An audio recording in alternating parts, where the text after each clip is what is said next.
involving Pamela Anderson. All right. So a lot of you guys don't know, but she was like back in the 90s, Pamela Anderson was like considered the hottest chick on earth. Okay.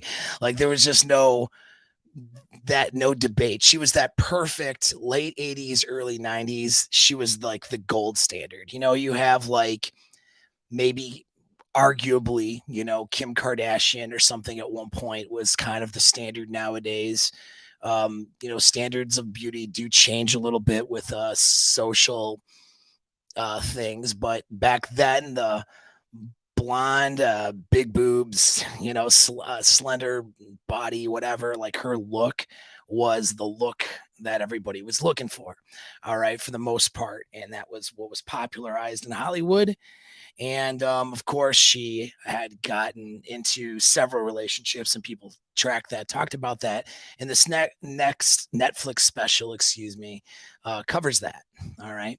Now, I want to say right off the bat that this is a show where don't usually talk about pop culture. I'm not somebody who usually just talks about people for the sake of talking about people. Remember, we're having higher level discussions here. Okay. But given that she's a public figure and so is Tommy Lee, who's a major figure in this, and she did this special, there's a lot to be learned about this in terms of relationship dynamics, and in particularly the topic of alpha widowing, which a fair amount of people have a hard time understanding that concept. It seems though that a lot of women that are content creators and sort of in more or less that red pill space struggle with it, the idea more so than the men. But I get that confusion everywhere of what it is, what it looks like. And so this is a very, very good breakdown to really be able to understand it. I came across this special on accident. All right. Because my girl was watching it, and I was probably this close because my interest in pop culture is nearly zero. So I was this close to just sort of using my remote control authority and changing the channel. But then she's like, come on, I want to watch this. And I'm like, and I'm watching it, and it's like, to me, it was interesting because I was around during the time when both of these two were in all over the media. So yeah, I was like, oh, all right, you know what I mean? I guess we'll watch for a little while. And I got sucked into it and watched the whole thing.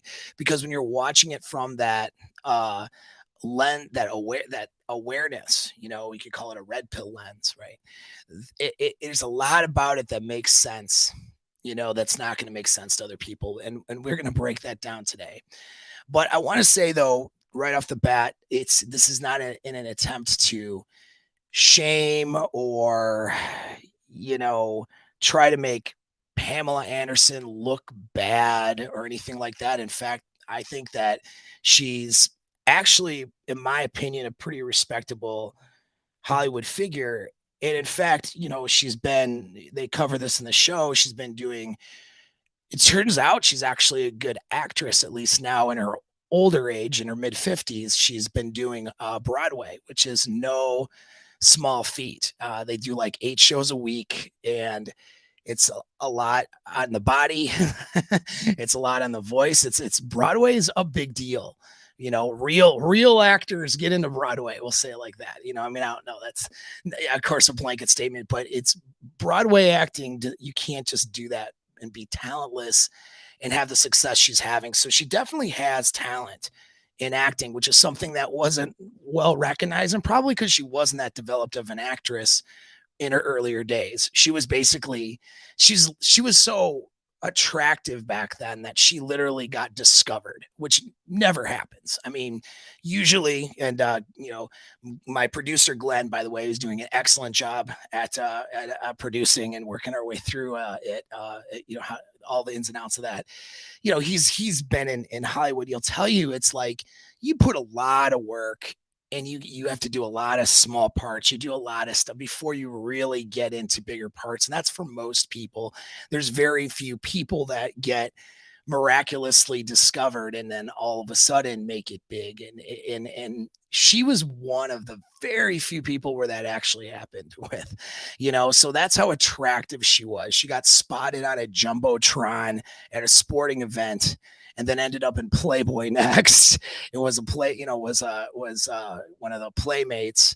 And then from there, was pretty much begged to do Baywatch and because of her looks. And so she wasn't respected for her acting ability and probably not, I didn't really pay attention to her work that much on the acting side. She just was all over the publicity. But probably wasn't a great actress, arguably back then, where now she's pretty well accomplished. And then Tommy Lee, who I'm going to talk quite a bit about, I mean, he's a very talented member of, Mötley Crüe, which is a legendary rock band, you know what I mean? Legendary for partying and getting his shenanigans, but their music's legendary too. So he's got a lot of talent behind him, and there's a lot of, trials and hardships that and problems that everybody has, and theirs becomes very, very public. And so this is not a show where I'm going to sit here and talk crap about them or anything like that. Like, that's not what this is about. All right. It's important that I say that because I want us to focus on the lessons here and not the people and crapping all over them. Right. So that's really important. But so getting into the show, well, first of all, let's get into alpha widowing. All right, I don't want to linger too much on that, but what is that? So, like, this is not a theory or idea that is not based in science, or at least a logic and reasoning path from science. Okay, hypergamy is an established theory. All right, there's not really a debate about it existing. The debate more or less lies on how impacting hypergamy is on relationships and what it all entails. Is hypergamy, which is hypergamy as a woman's tendency to mate upward. Is it only among social class and a social theory, or are there genetic components to it? And in a lot of evolutionary psychologists believe there's genetic components to it. And it's the idea, and I believe that as well, it's the idea that women tend to be attracted to guys that they see who are genetically the best that they can do.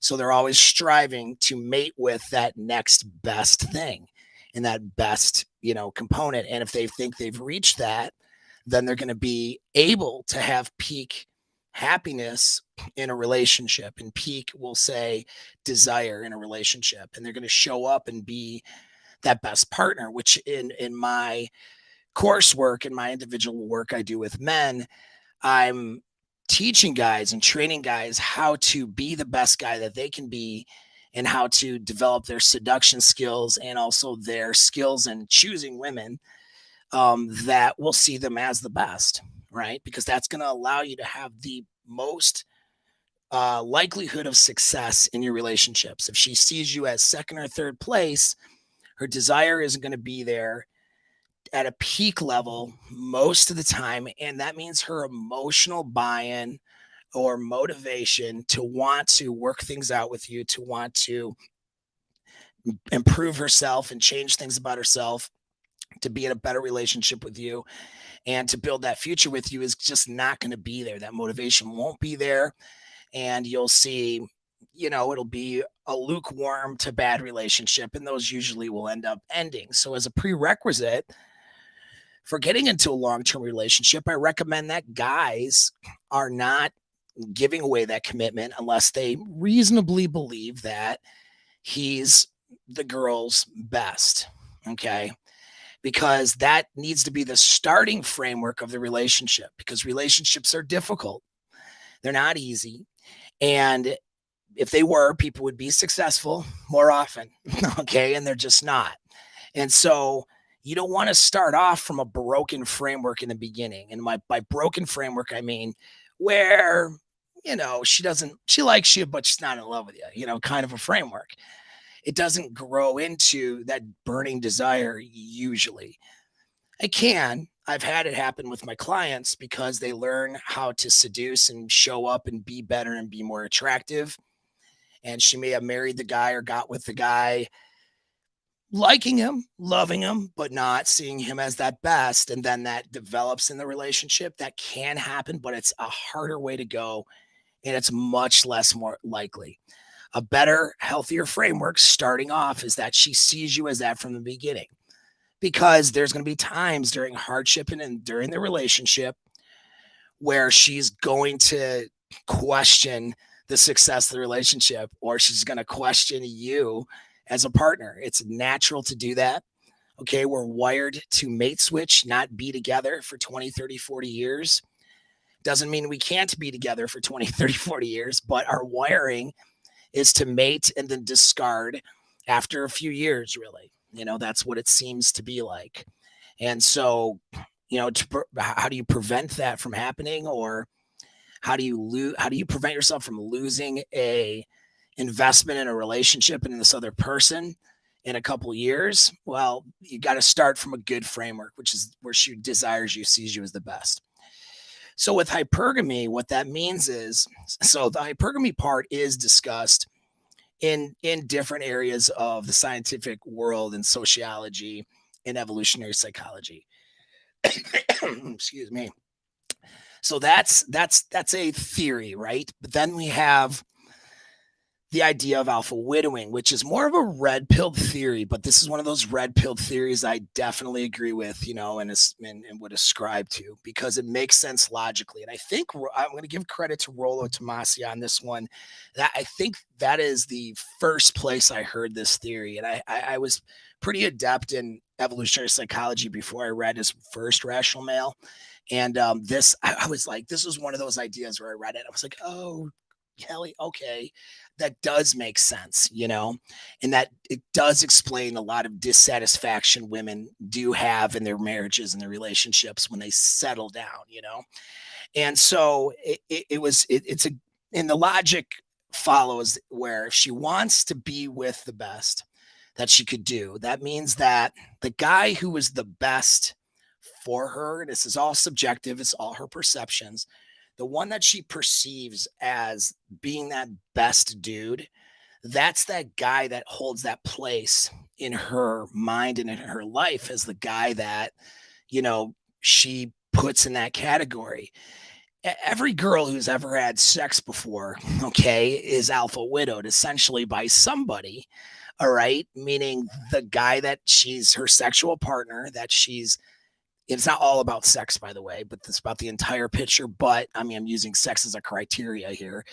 But the sexual partner that they see as the best guy they've been with, any future guys need to be better than that guy in her mind, subjectively in her mind, not in one category.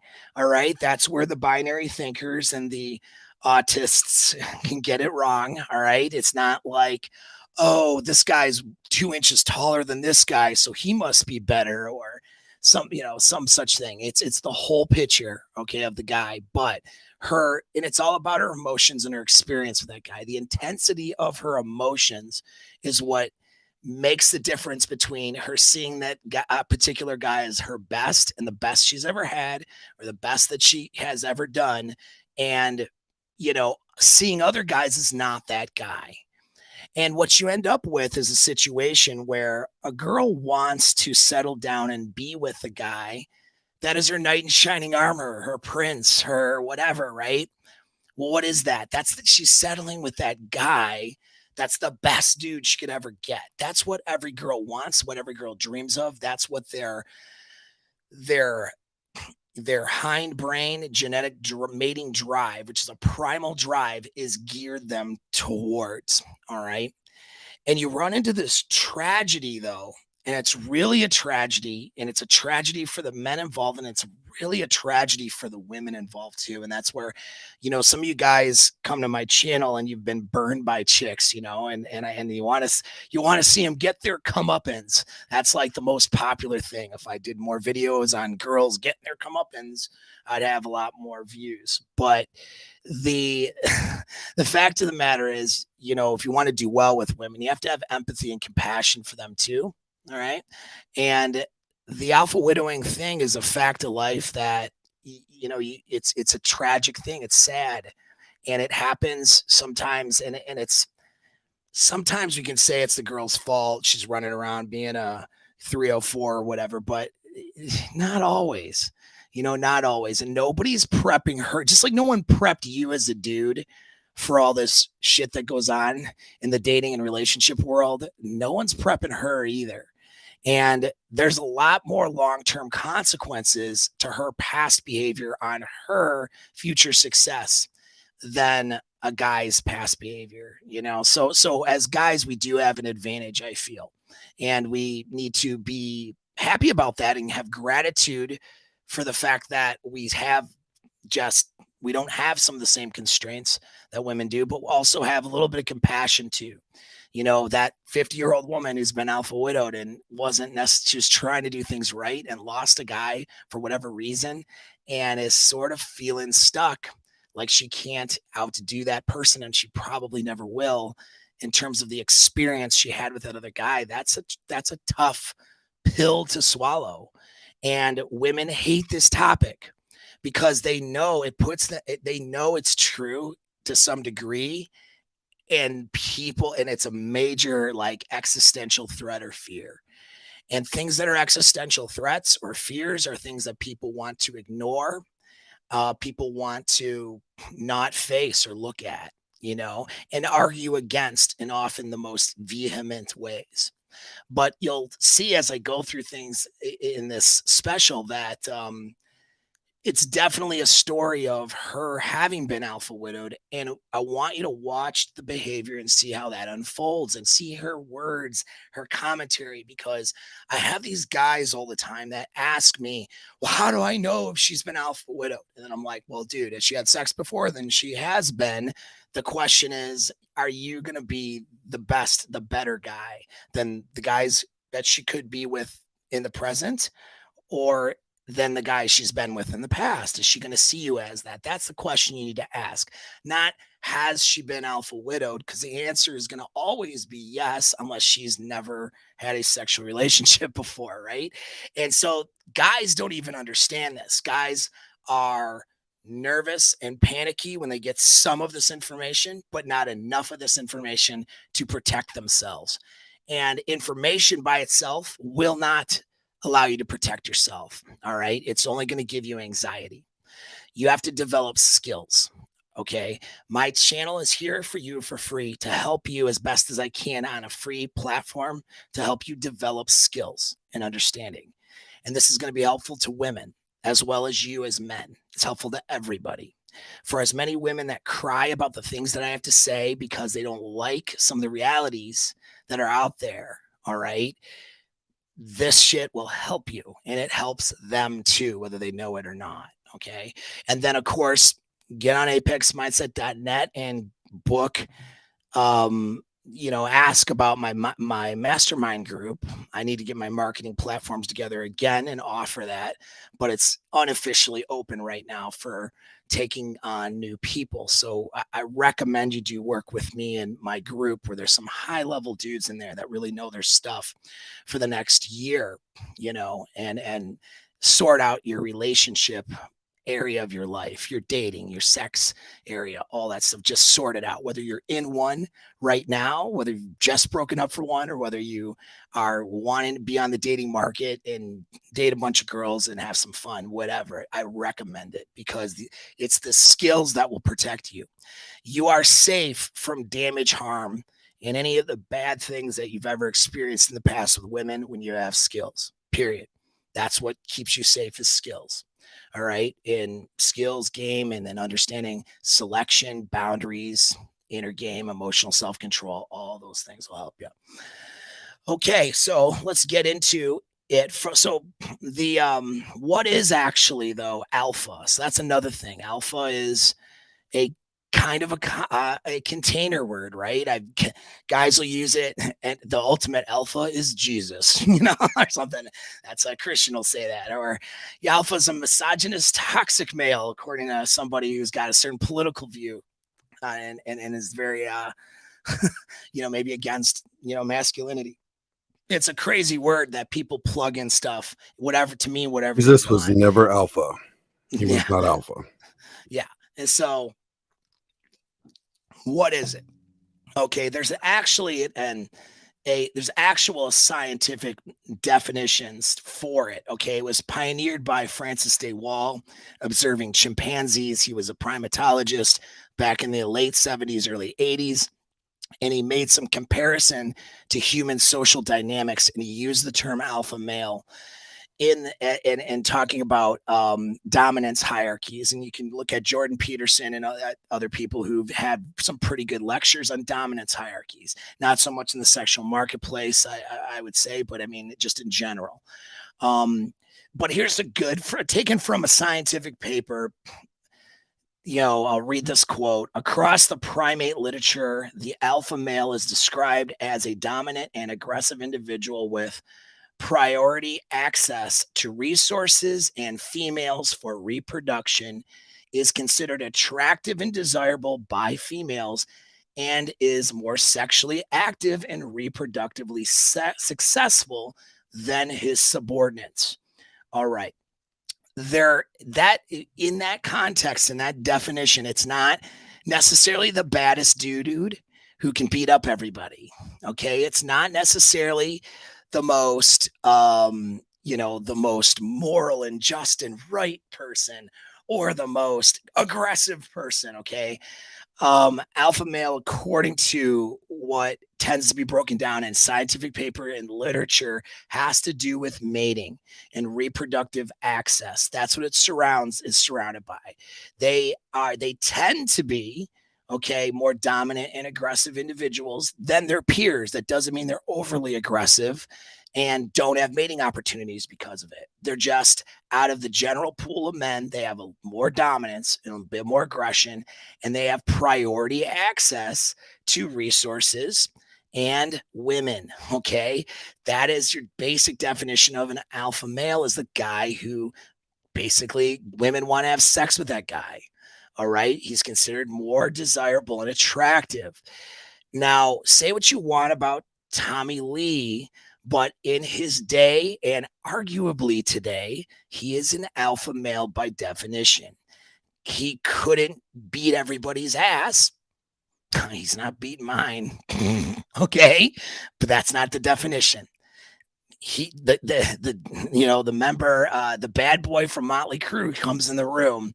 He is going to have more access to women, okay, and more reproductive access. And it's not just because of his status, because half of the generation today, they don't know really much about Motley Crue anyway, and he's in a band. He's very talented, but I mean, he's not number one on the charts anymore. It doesn't matter. He doesn't need to be. He's got millions of dollars. He doesn't need to be. He's doing whatever he wants, which he's just by definition that guy, whether you like him or don't like him.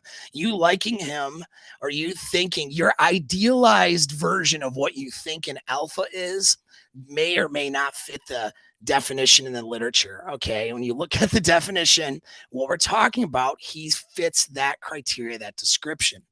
But for being alpha widowed, it doesn't mean the guy has to be an alpha male either.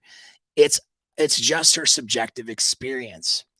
And so if the guy was a total dweeb, all right, and he was, though, in his 25 years old, and she was, let's say, 15 years old and had sexual experience with him, she may see that guy as the most dominant and powerful guy that she's ever slept with, and she may have had the most emotional intensity with that guy at young age of 15, when her brain's still developing, because the guy's simply an adult, which is why statutory rape is so damaging, by the way.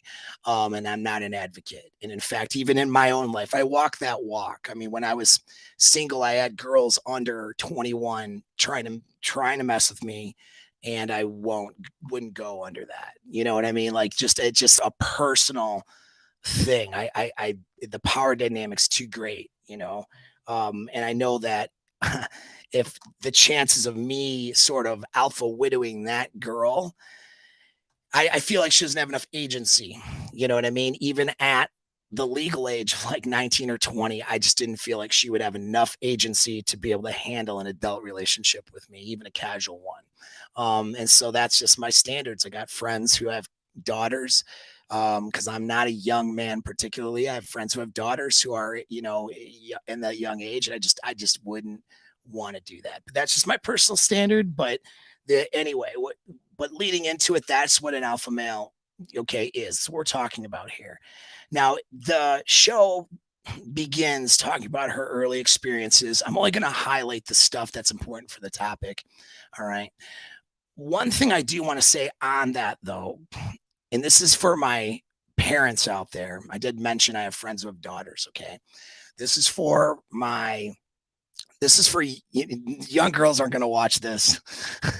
I maybe have a couple thousand women that watch my show out of a lot more. I say a couple lot thousand. Each video is only getting a few thousand, but that watch my channel and who might see this, we're talking maybe 100 women, so I'm not going to be a lot, but you guys who are dads, all right, or you end up being a dad to a young girl, okay, you have to understand that if you're the prettier she is, but this goes, doesn't matter if she's pretty or not, but particularly the pretty ones, you have to protect your daughters. You have to.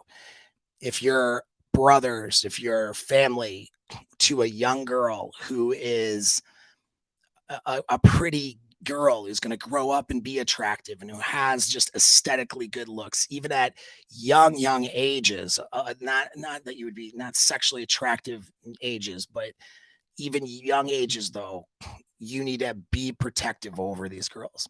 Why do I say that? Because before, when a young girl who's a teenager and a young girl who's a preteen, a young girl who's in single digits, right? A kid, a child doesn't have agency.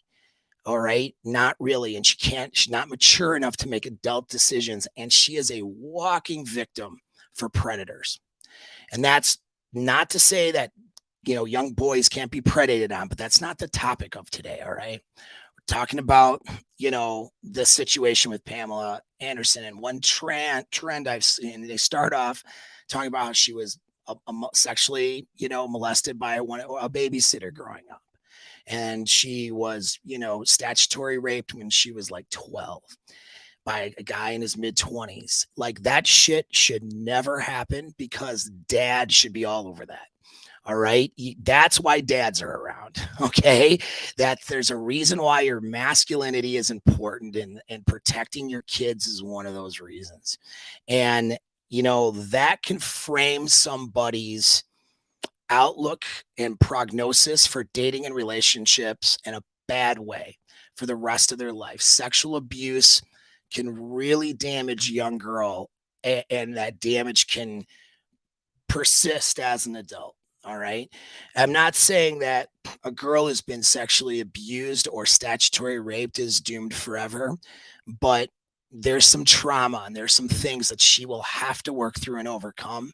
And it's going to change maybe some of her attraction triggers moving forward. And so that's a common thing, though, you see in attractive girls that end up in Hollywood who are as attractive as adults as Pamela Anderson. Is you saw the same thing with Marilyn Monroe. And it's just sort of a common thread, which is if they're not protected as kids, they're walking victims, and someone will victimize that kid, period. End of story. There's too many dirtbags and people out there that will predate on a young girl. It's an unfortunate dark side of our genetics too. Okay. Not saying those guys can't help it. Obviously they can. They're human beings, not apes, but it's a fact of life. All right. So that's how she got started. Not a good start. All right. And that sort of skewed her, maybe way of making attachments later on. And then she talks about her parents too. Her dad was a, by definition, maybe one of those toxic alphas. Okay. Whether he's really toxic or whether both mom and dad were both toxic to each other a little bit. Okay. That was there.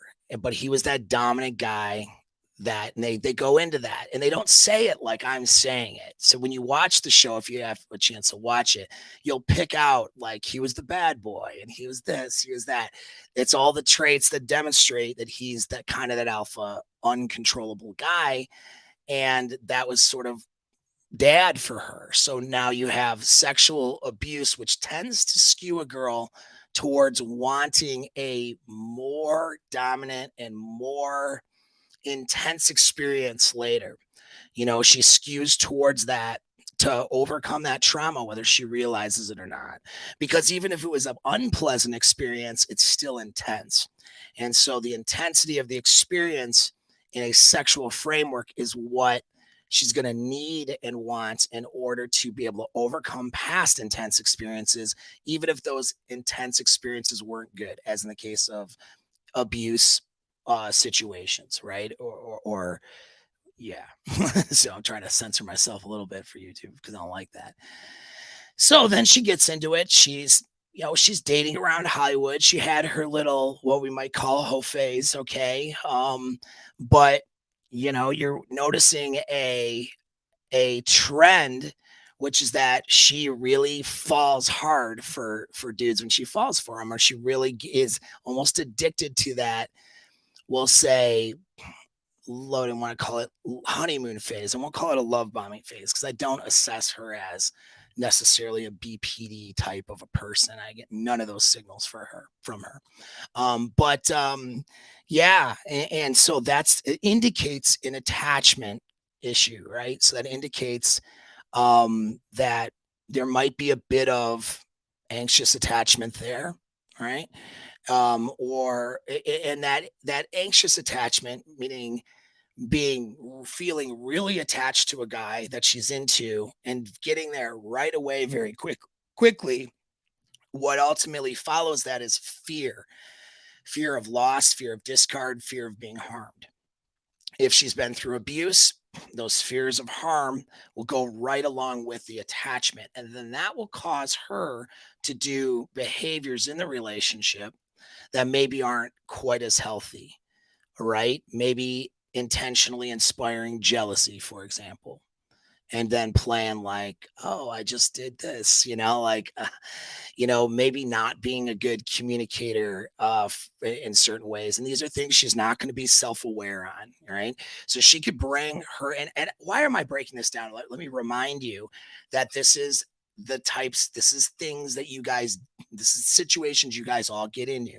That's why. So it allows you to, from a detached perspective, see some of these patterns. All right. So you can recognize them in your friends and in yourself, right? When you're out there in relationships and dating, and understand even situations in the past that you've been through, right? So a girl may find herself doing discarding behaviors when she feels like threatened or feels like she's has to protect herself from her own partner or mate, which she's going to have those feelings because some of her reasons for falling for that guy is because she's also somewhat fearful of him.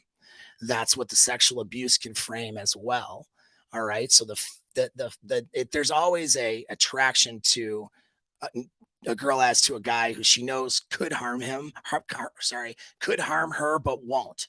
You know what I mean? So there's that, to a degree, is always there. It's a wanting that's a product of wanting a dominant male, but it's maybe a little bit more intense for somebody who's been through some abuse and also had those models growing up, right?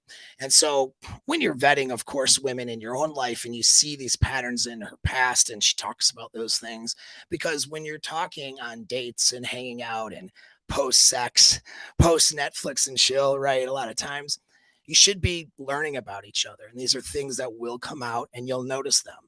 All right. And I'm not saying they're red flags that would lead to an immediate discard of the girl, but they're things for you to recognize so you can have at least an understanding of what you're dealing with, who you're dealing with, and so you see that pattern during that whole, like, we could call it a whole phase, but where she's just dating around, messing around with all the different celebrities. She's new on the scene, and then, 90s, right? Right. Just Playboy chick, and all the guys want to hook up with her. So she's whatever. She's going out with multiple dudes and doing her thing, right? But of course, going through a bunch of status guys is now going to blunt her ability to be attracted to have that high emotion, high feeling for somebody that she would want to settle with, right? And that's the problem with notches. This is not a video about notch count, so we're not gonna. I don't know what hers is, and we're not gonna get into it because I don't know. But you know, that's just a factor. It's not the only factor, but it's a factor that can compound issues.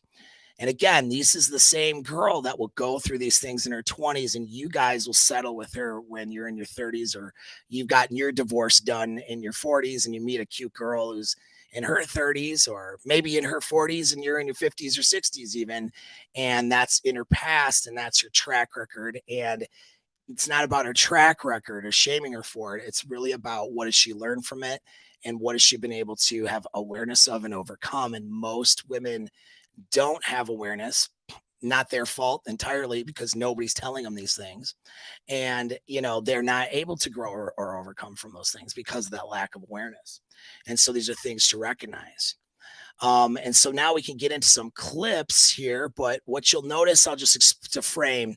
So she meets um basically she meets uh, uh Tommy Lee, meets her. Understand, she is the hottest chick on earth at the time. I mean, I have a different type. I like, you know, dark hair and booty, a little bit. I like a different flavor of girl. So, but I mean, there's nobody that's going to say she wasn't pretty. All right. Of course, she's very beautiful.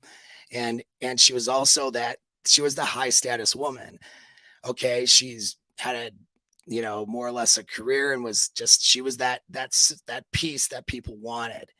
And so she inspired obsession from a lot of guys.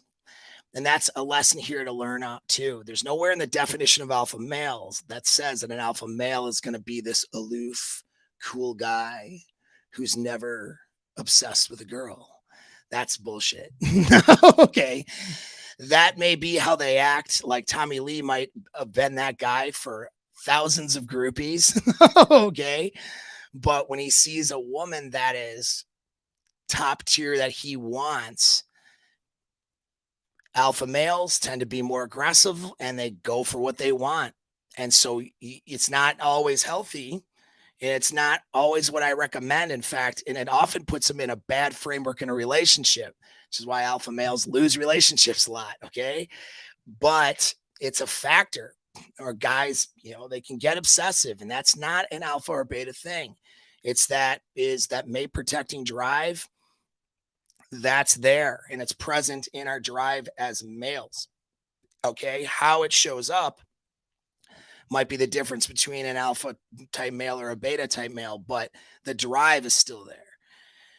And so with that, you'll notice right from the beginning, she was kind of like, I don't know about this guy. And she would kept going, persisted, blowing her phone up, hitting her up. He wouldn't take no for an answer. Don't recommend that as a game strategy. I think he could have got her without doing that. Okay. But and I think what I observed from the show is she was probably had the attraction to him. Now, this goes back though to my seduction matrix and the balance between the need to protect yourself and being sexually open. Given that he was that back then, that rocker that was crazy, he could get all the women, he was a bit crazy, drugs, alcohol, whatever, just did whatever he wanted, and he was that loose cannon. He signaled to her a danger, and that attraction was there, but the danger sense was higher. So this is something for you guys to recognize, is that you want her to be sexually open, and that means that there has to be some tension. Okay. She's not a guy that she's super comfortable with, and there's no tension, is not attraction. She's not attracted to that guy. All right. So there's a balance between the tension and comfort, but you can throw it off balance even if you're an attractive guy, if she sees you as a threat. And it could be just because your SMV is too high. She thinks you're too good looking or too much for her. Maybe you're a wealthy guy and she can't see herself in that lifestyle. Like, she'll get scared of being alpha widowed.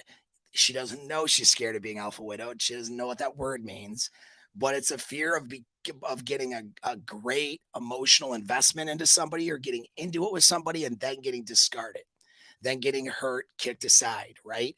And who more of a red flag for that than a rock star that's has access to whatever he wants in terms of women, which in the 90s absolutely had that. You could do whatever you want, So Tommy Lee had all the power back then as that alpha male, and um that signaled, a threat to her. So she was pushing him off, and he was persistent, persistent, persistent. Just an interesting thing to observe anyway, not to emulate for yourself as a game thing. Again, he could have done that. But just knowing when you're dealing with a girl and her toxic ex, for example, who's stalking her and all these things, don't think that well, he's stalking her and he's persistent. So, he's going to be perceived as lower value.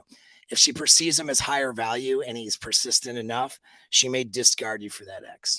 All right. Just a point. Just a point. All right.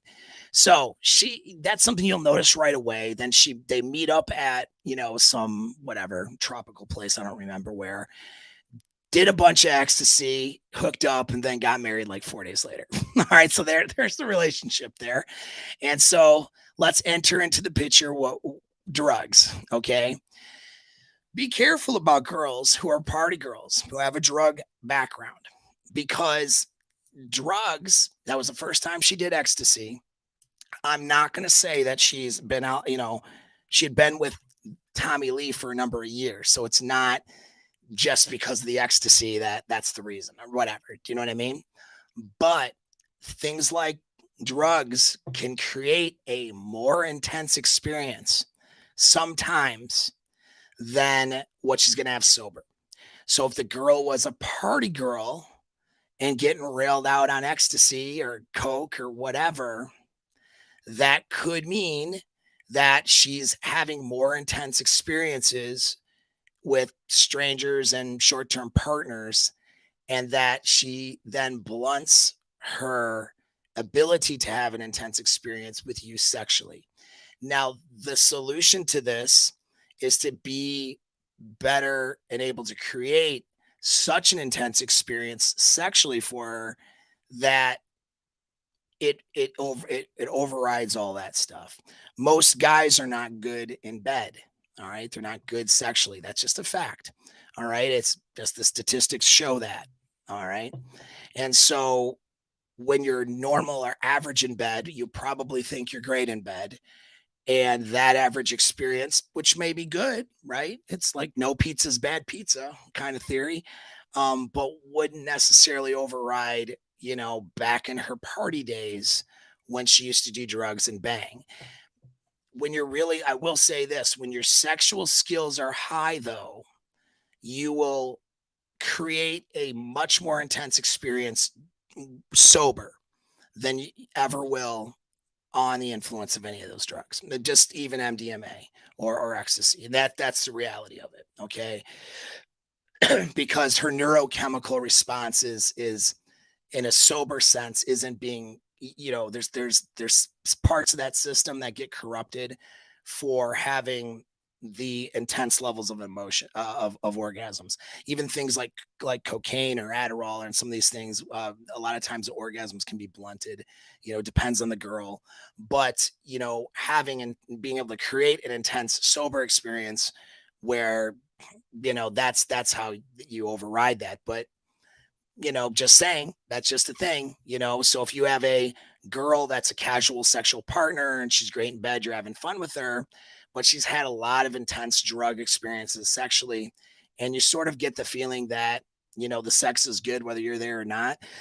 you know Probably don't wife that one up. Do you know what I'm saying? Probably give that a lot more time and a lot more vetting, because again, you want to make sure she's choosing you because she thinks you're the best she can do, not for other reasons. So they're married, all this stuff. Let's get into some clips now. So our first one, I'm not going to show, like, because of copyright strikes. I'm going to try to be careful. I'm going to let Glenn handle it. But our first one, Fix 5620. Go ahead, Glenn. Show that clip.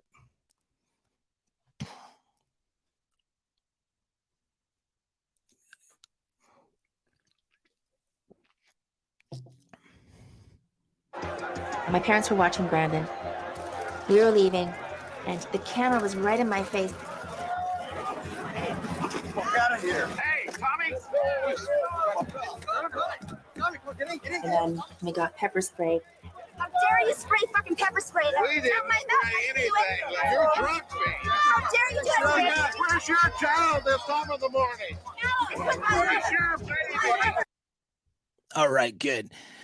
So that's a high drama, okay, situation. That's one thing you'll notice about and what you want to be aware of when you're vetting girls to know if, has she been alpha widowed by somebody and had a more intense experience than someone in her past. You'll notice that drama, whether created by the couple or not, okay, is a factor in that intense experience. All right. Having toxic arguments, for example, can lead to intense feelings and emotions. And arguably, toxic arguments come from intense feelings and emotions that exist and are present already. And the guy and the girl in the relationship don't have the communication and coping mechanisms to deal with those intense feelings, and so then that turns on each other and it turns into a toxic argument, right?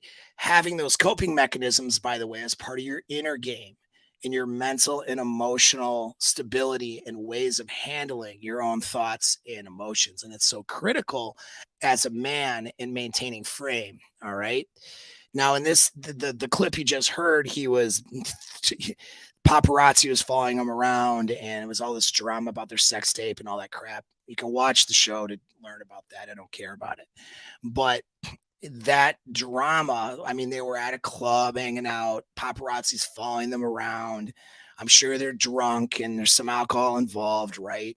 And now he grabbed the camera guy and tossed the camera guy, and he got violent, and was pushing people around and all this stuff. And so that tendency towards violence and being that toxic partner, that imprints a girl. Okay. Not in a good way necessarily. It doesn't mean, certainly don't do that to create intensity. You can create intensity without violence. But when a girl is talking about her past and, oh, that was a toxic relationship, and there were all this drama, these fights, or he was this, that, and the other, and all the crazy things that would happen because he was on drugs or alcohol.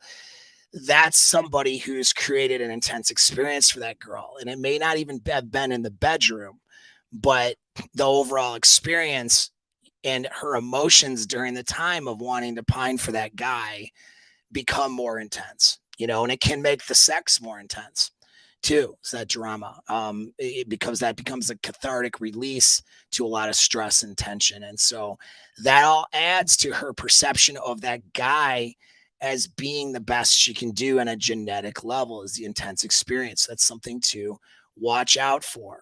All right. And, so when a girl's had that in her past, she's not going to recognize it's a flag and necessarily. And she talks about that. You need to put that in your back pocket. All right. Because if she's wanting to settle down with you and have a nice life, that's good. But her intense experiences happened with all this other guy, and though it was super toxic, she's just not going to have the emotions for you. So you either have to be able to overcome that as a couple and have intense experiences together that supersede the toxicity of the previous relationships, or don't be in a commitment, because you're not going to do her any favors either. It'll break up. As you see, Pamela Anderson's been married 5 times. None of them worked out. I'll get into that further in a bit. So let's go into the next clip. All right, we're going to talk about mate guarding now, and that's something that alphas do too. It's not necessarily a good thing. So go ahead, Glenn.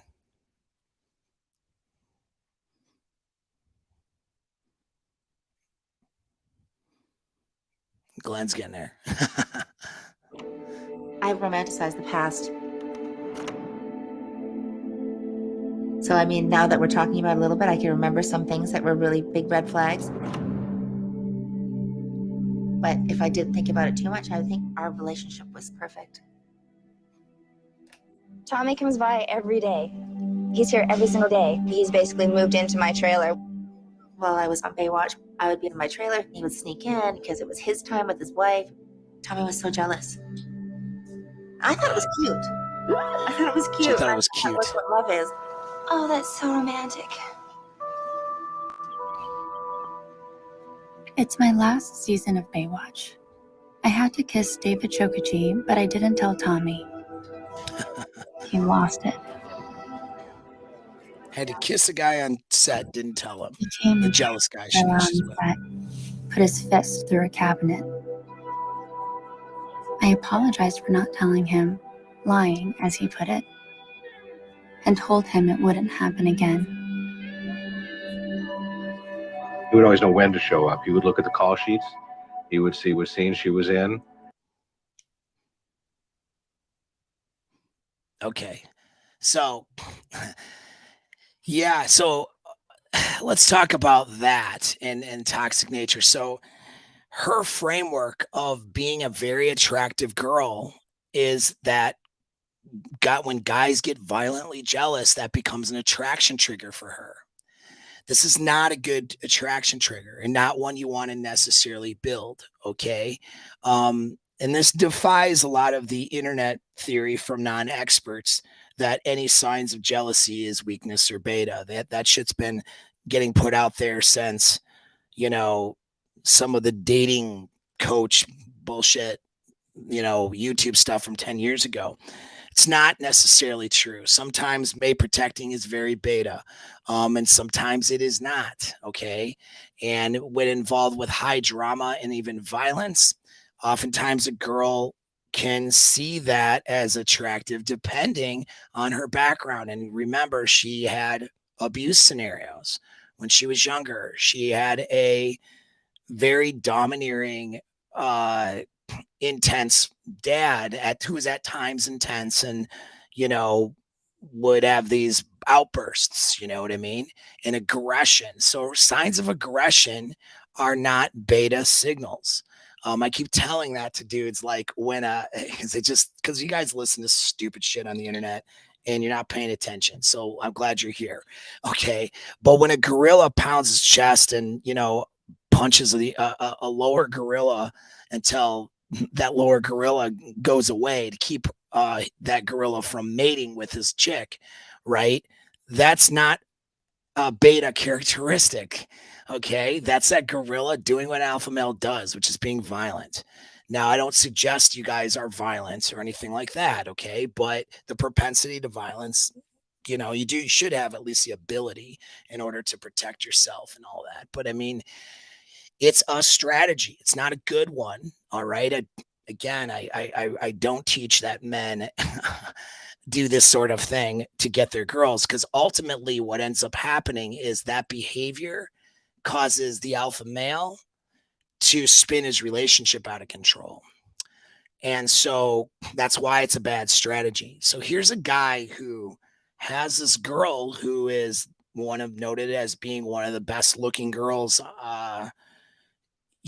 around, right? And he's absolutely as obsessed with her. So he's happy to be with her, but his attachment issues, his dread, and his problems cause him to act like a toxic partner. This will happen to you guys if you're not learning game and getting your inner game together. Okay. I have you get your inner game together, not because it's going to help you get the girls as much as it's going to help you manage your own life and be happy. That's the number one thing. But number two is it'll allow you to keep the relationships that you're in. Your inner game being weaker, meaning you have less control over your aggression, less control over your emotions. When having attachment problems, meaning the more attached you feel to a girl, the more anxiety and dread you feel. And then that would cause you to do possessive behaviors. Those things become perceived as dangers to the girl. And so Tommy Lee was the person that she wanted to be with. She was not going to bang this guy on the Baywatch set. These guys, didn't matter that these guys were arguably better looking than him. Okay. If you just looked at photos, it's being an alpha dominant best genetic option is not just about looks, right? And so just kissing a guy on set and doing her job as an actress, which is fine, by the way, um, there's no reason to be jealous over that to the degree, especially to the degree that he was.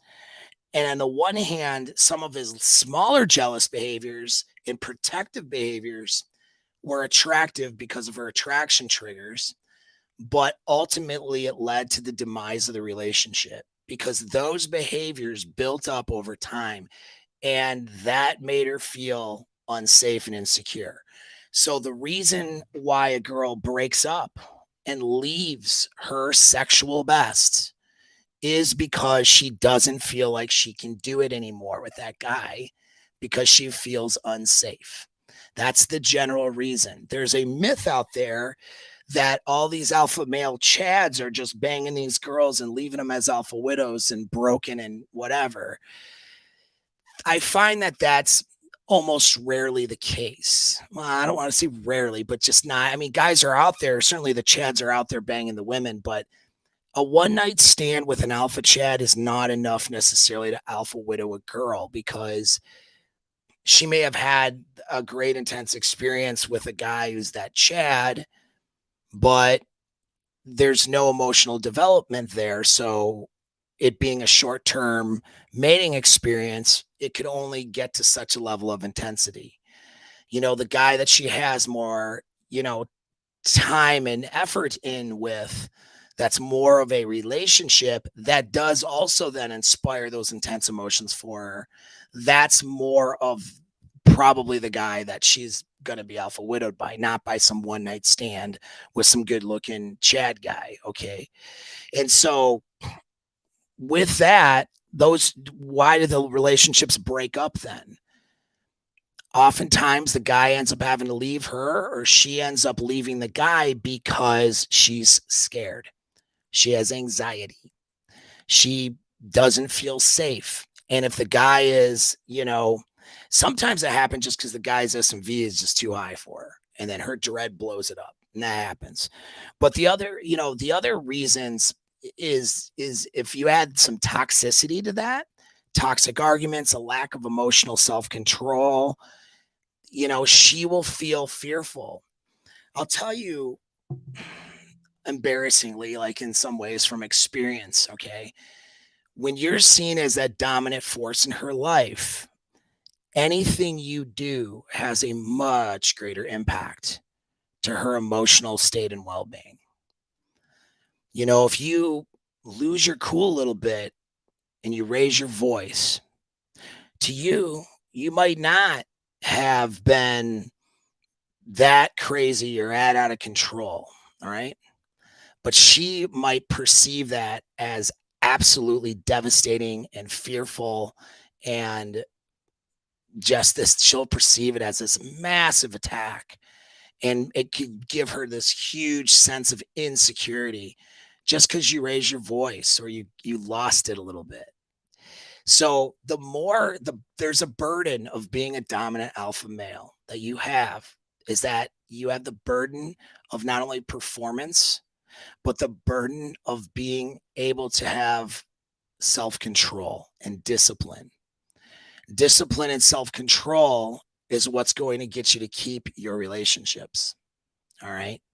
Losing your discipline, losing your self-control, and freaking out, allowing yourself to go down the rabbit hole that, by the way, many content creators and manosphere red pill dudes will send you down this pathway of being more insecure and more domineering in your relationships in ways that are toxic, okay, in order to try to control her behavior.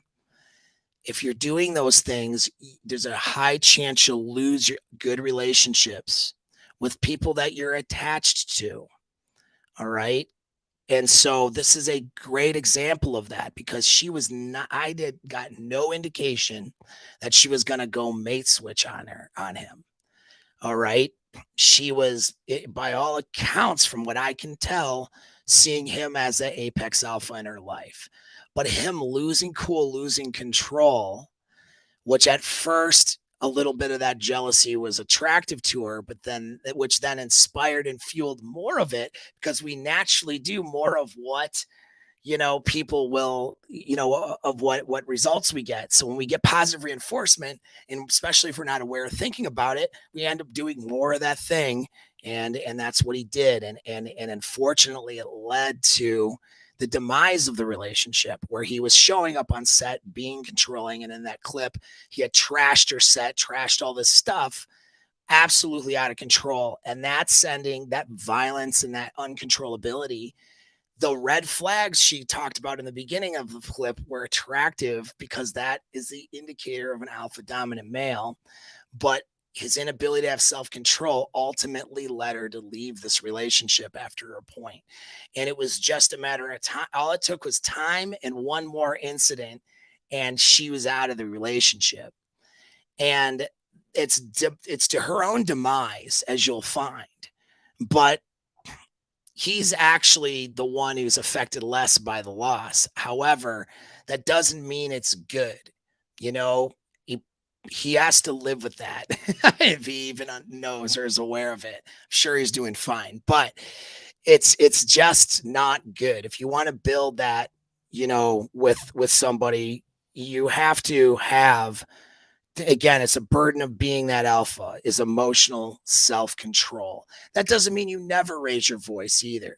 That doesn't mean you never, have to, be highly assertive or aggressive in situations, but you're controlled when you do it. You're not out of control. It's calibrated and appropriate to the situation. Losing your shit for stalking her in the first place is a no-go. And then I say stalking, but being this person who's floating around her set all the time and watching her like a hawk, being the security guard.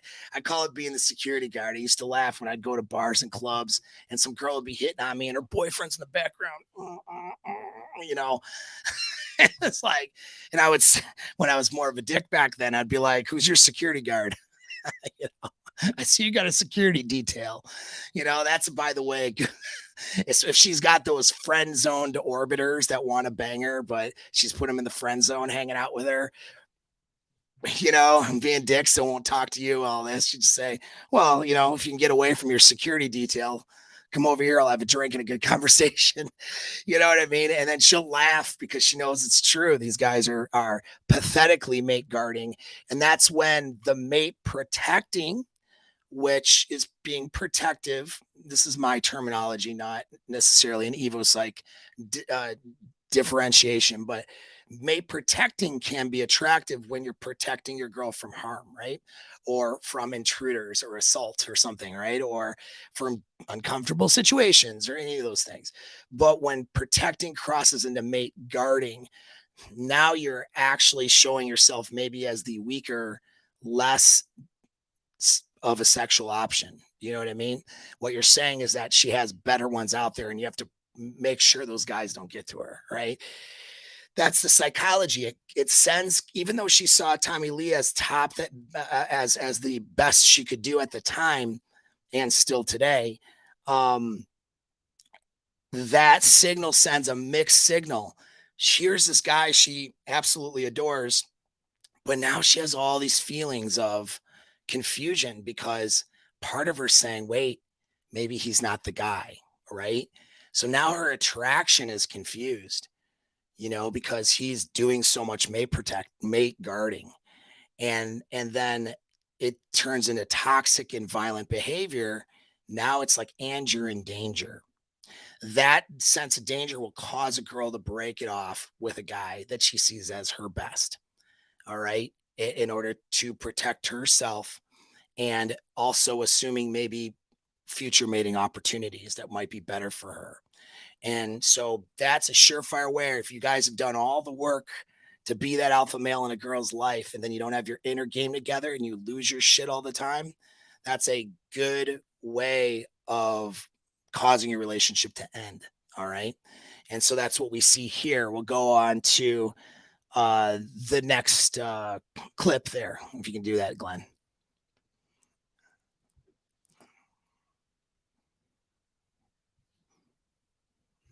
Like Glenn's queuing us up, hopefully. It's hard because we're trying to do this on without getting a copyright strike on Netflix. Tommy this going. I want my wife back. I want my wife back. At that point, I didn't know what to do.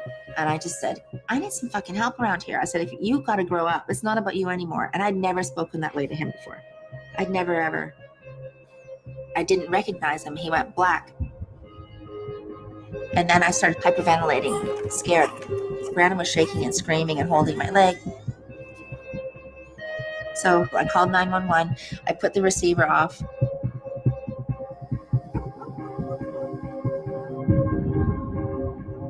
Lee was arrested at the couple's Malibu home and charged with spousal and child abuse. He allegedly kicked his wife while she was holding the couple's infant son. The injury was released on $500,000 bail. Okay. So there's the breakup. Okay. One more final violent event. All right. He had actually struck out at her. Now, did he beat the crap out of her and into submission and, you know, put her in the hospital and all that stuff? No. But he didn't have to. He inspired enough fear in her with his reactions that the sense of threat and danger became too great. And it caused her to break that attachment to her. Well, it's not so much that she broke. Let me rephrase because there's a better way of framing that. It's not that she broke the attachment because she's still the guy that she desired. But that attachment and that desire became coupled with fear and anxiety. And so now what once was a good feeling, which is that eros and that high desire, became now a bad feeling. All right. A bad feeling of, you know, threat and danger and, you know, just not feeling like enough of the comfort stuff, the love stuff, right? The protection, right? So it's a bad feeling that becomes coupled with the desire. And it's very difficult once you cross that barrier for a girl to break that. And she may never be able to. When you break this with a girl, you may be dealing with a situation where she can never recover from it. All right. And that's the reality of it. I'm going to tell you the truth about things here. And sometimes the world is not all roses and optimism. As optimistic of a person as I am, I'm a realist too. And sometimes your actions just have consequences that you can't reverse. And that's the way it is. And you have to then learn to forgive yourself, make amends as best as you can, and then pick your life back up with those consequences having already been in play because you won't change them. All right. That's a reality. Okay. This idea that you can reverse the consequences every single time, all the time, is untrue. Now, you're never hopeless. You can always do better, but actions have consequences. And so another thing I want to mention too is that Tommy Lee's a known, you know, alcohol, you know, he's a drinker, right? I don't know if he is anymore. I have no idea what his status is now, but he was known as a partier, a drinker. Substance abuse, alcohol in particular. Alcohol is one of the worst things for your emotional self-control. And I'm saying this as somebody who enjoys alcohol. I'm not saying this as somebody who's here to demonize alcohol. I enjoy a nice upscale bourbon or old fashioned or a nice Polish vodka, just like any person should, in my opinion. Okay. Like, I love it. That being said though, you know, I've really, actually, it's out of my life right now because I'm on a fitness program that doesn't allow it and some other things. So I am zero alcohol right now. I will tell you from experience that the times that I've lost emotional self-control and my inner game wasn't good, I've had alcohol under the influence. Not crazy blacked out drunk either. Just enough of an influence where I'm in an argument with the girl I'm with and I'm not executing the level of leadership I need to execute because I'm inhibited and she's inhibited. And now and we're at each other's throats, maybe. And the argument goes bad. I'm not a domestic violence guy, so I've never had it go there. Thank God. You know what I mean? But it's gotten pretty heated before.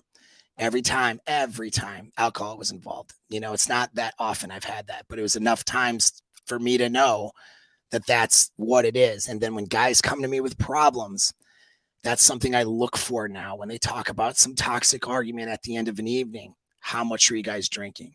That always becomes a factor. It's socially acceptable, which is why you guys think it's cool. You got to control your booze.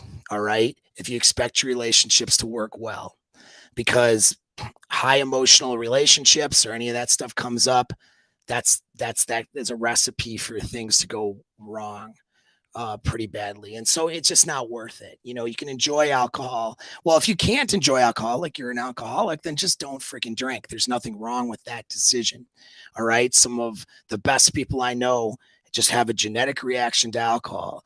I wouldn't shame them for, I was having a conversation with a friend the other day. I said, it's like, if somebody said they had a peanut allergy, I wouldn't continue to try to jam peanuts down their throat and call them a pussy for not eating peanuts. That's ridiculous. They're having a genetic allergic reaction to peanuts that puts them in danger and it makes them not feel good. Why? But it's not masculine or not masculine. It's just don't fucking eat peanuts if you have that allergy, right? Simple. And don't push it on the other person. But we don't treat alcohol like that. That's stupid. Because some people have a genetic reaction to alcohol where they can't drink. They can't. It's not good on their body. It's not good on their mind. It affects them differently. It's highly addictive to them.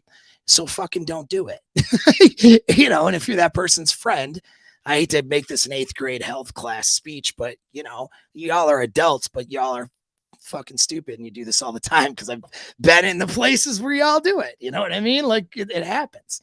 And that's just one of those things. And so you got to control your stuff. That's important. Another thing to mention too is with Pamela is not a victim per se here. Okay. We're real quick to say the girl's the victim. No, she was a part of this relationship too. And if you notice and read between the lines in the last clip, particularly, not so much this one. Well, this one a little bit too, okay? She would do those passive things to inspire danger, that sense of danger in her partner. And you'll see this as a pattern going forward. I'm not saying that she is deserved to get, kicked, I think it was in this case, and to have a violent response from her husband. I'm not saying she deserved it. All right. And I'm not saying she deserved it in her future relationships where that has happened. But there's a common denominator in several relationships where she was beaten up. And that common denominator is Pamela. She is the common denominator in those things. Different people, same person, which means she's doing something wrong that allows for that to happen. Doesn't mean it's her fault.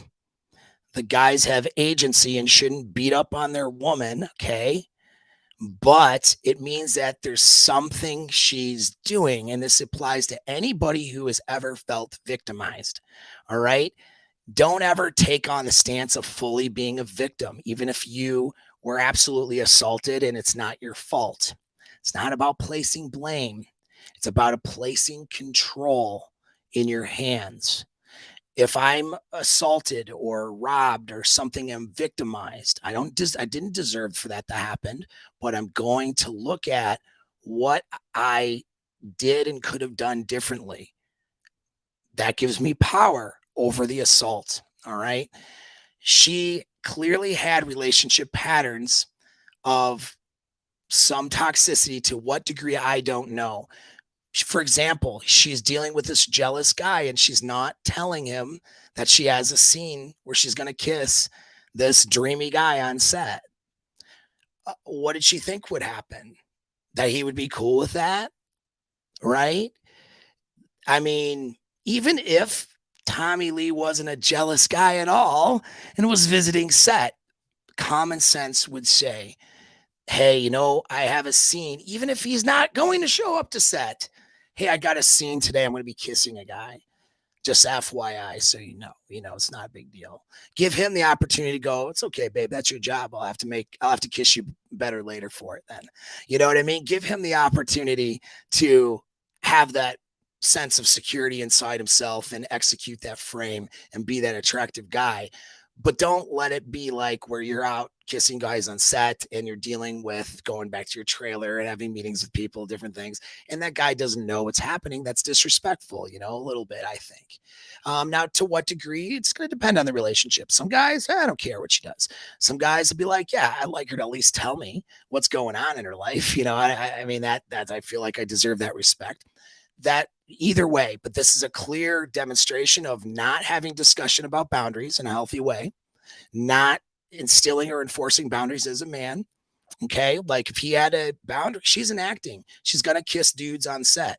That's part of her job.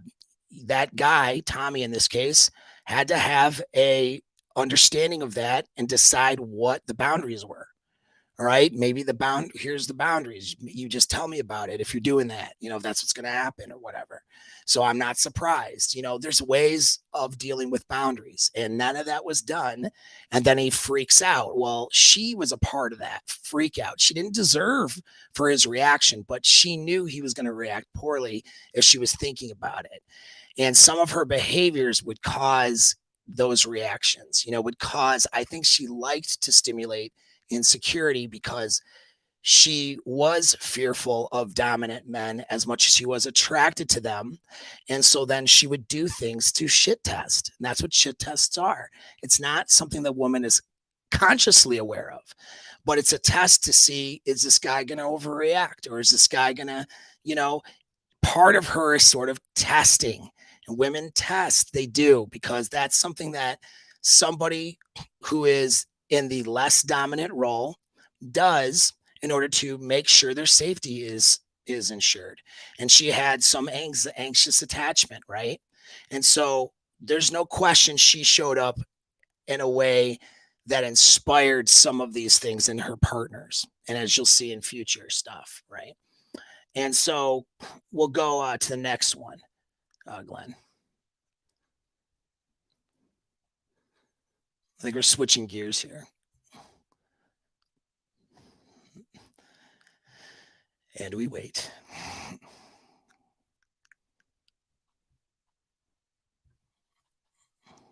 Next one, I think, is 113.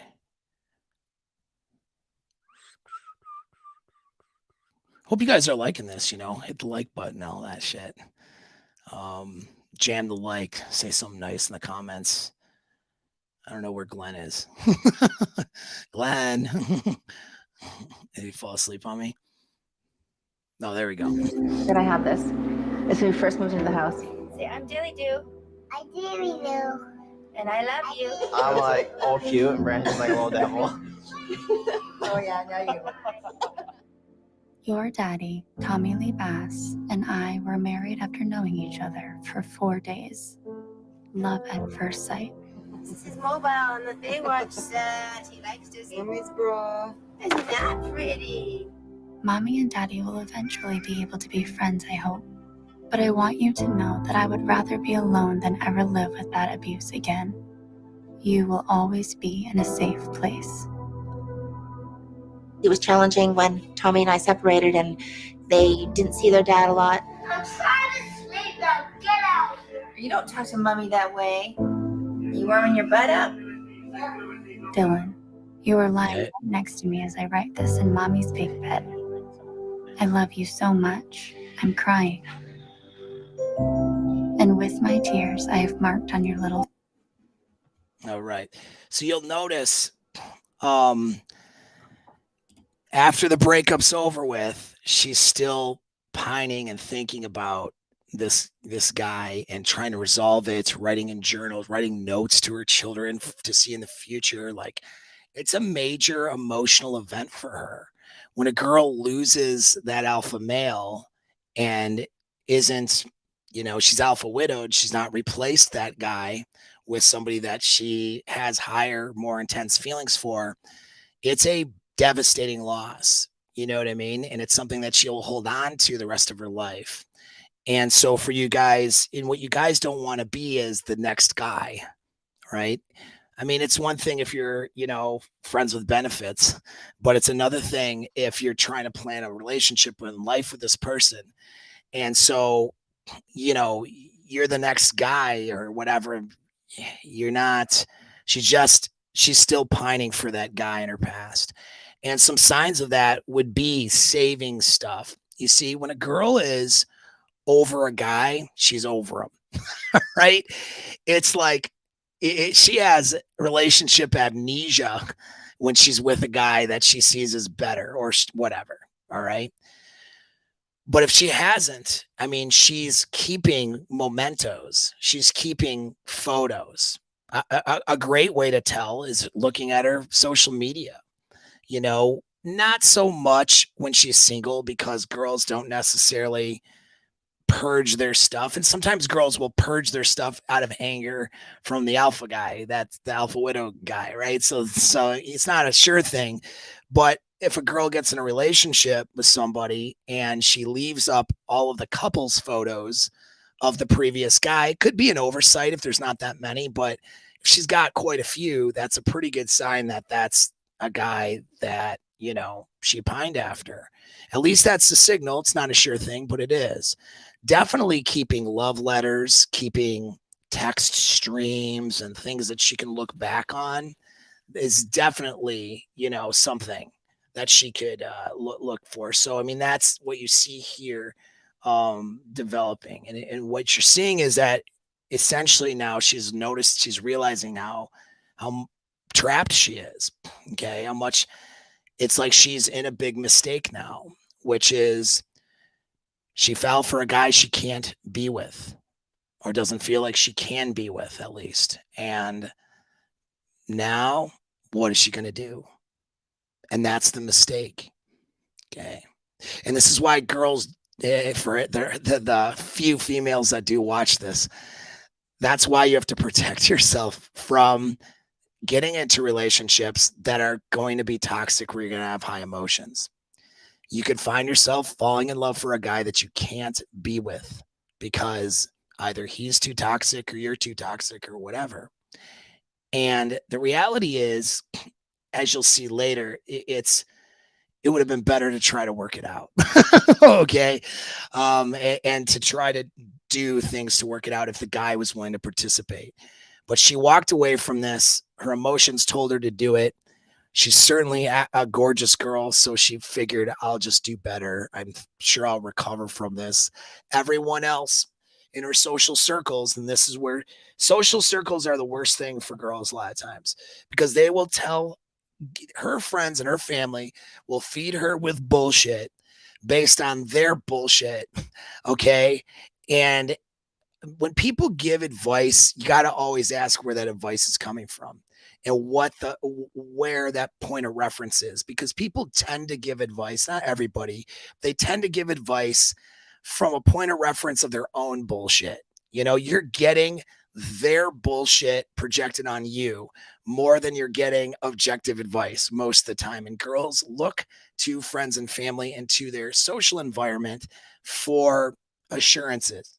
And so after something like this, I'm sure she got nothing but, yeah, he's toxic, he's bad. What'd you think? He was this rock star. You should leave him.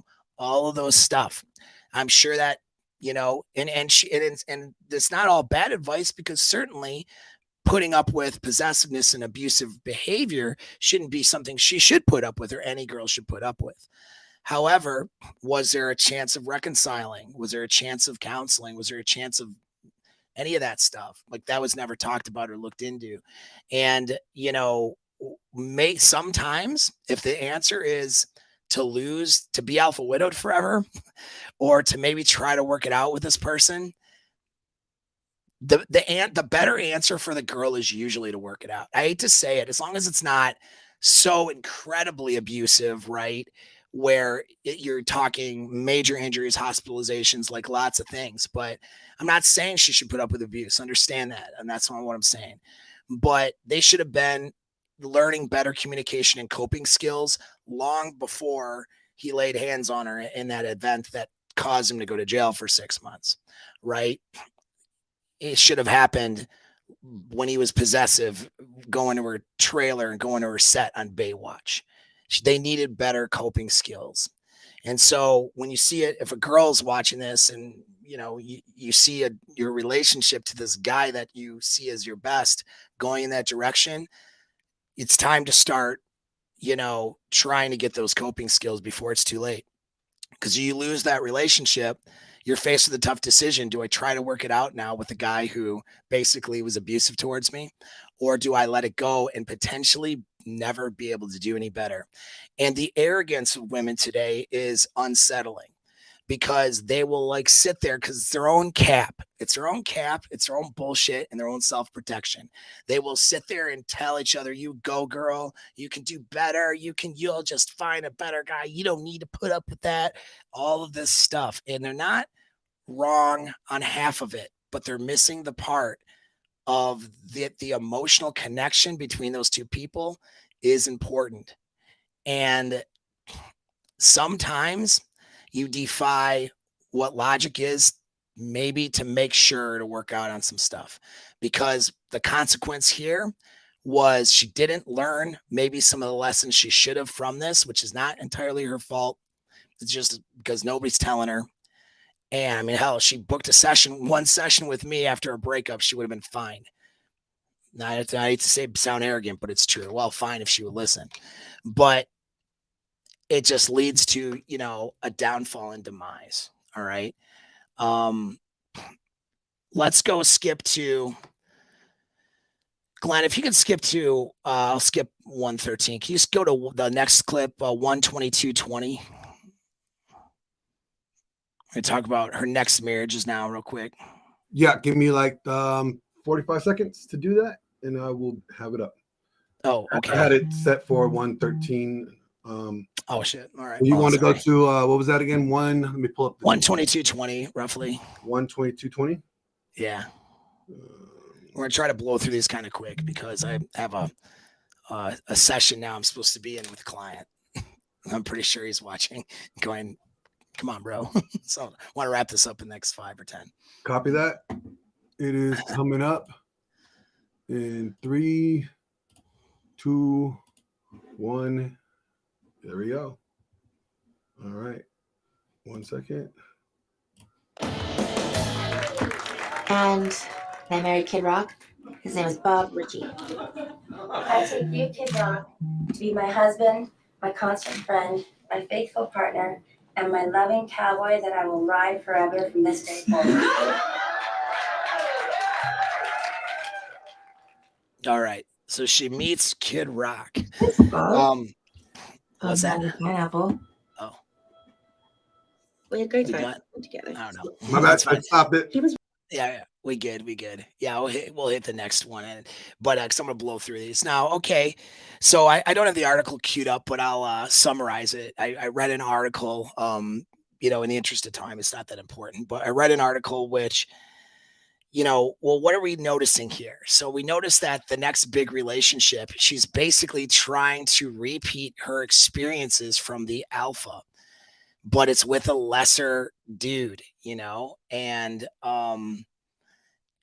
actually go, fuck, I kind of fucked that up. I don't know if there was more in that clip I should have shown, but I'll summarize it, I guess. She says in that clip, you can watch it on the show. Pull it back up. I can pull it back up. I have it queued up still. It's still paused. All right. Yeah. Go ahead and hit play. Okay, cool. All right. Height, that frenzy that I was used to. I didn't want anything less than that. I mean, we know you as someone who was married to Pamela Anderson. The bottom line is, I touched the stove. The stove's very hot. I think I'll not play with the stove anymore. After we got divorced, I started thinking, maybe I should marry to a friend. Solomon calls. What are you doing, kid? Rick Solomon, what are you doing? Rick Solomon. He's a professional poker player, Oh, come on. Solomon's all in. Wow. And then we got married. And he ended up being a big drug addict. And we found a crack pipe in the Christmas tree. Oh boy. He says this denies it. Says it's somebody else. Who else would have a crack pipe in the Christmas? Do you want me to continue to? No, you want me to stop there? Yeah. Okay. And so, who found the crack pipe in the Christmas tree? I wonder if it was in the stockings. Yeah, I don't know. An ornament, right? It's a white Christmas, guys. It's a white Christmas. Yeah.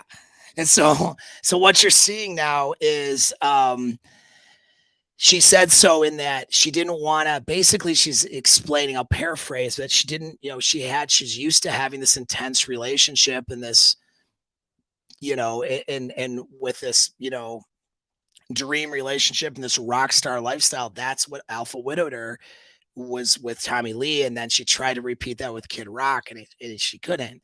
And she was trying so hard, but everybody who would catch that, if you catch clips, you can tell even body language things, she's not into him the same way. Now, here's the real, thing about it is, hey, for Kid Rock, I mean, it's like, okay, who cares? I got laid, have a nice day. But that's not how he felt about it, I'm sure, because like he knew he wasn't that alpha. And he's with this girl thinking he's got this prize because she's Pamela Anderson, right? And she's the hottest girl around or whatever.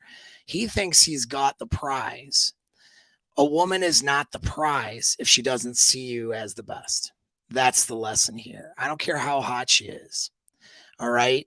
She is not a prize if she is not seeing you as that best guy in her life. All right. And he learned that the hard way. He probably didn't learn anything, to be honest. But I mean, he got that answer the hard way. Right. And because the article is going to paraphrase was her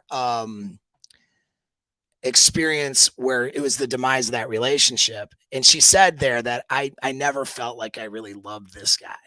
I never felt, it wasn't right. I didn't feel it. You know what I mean?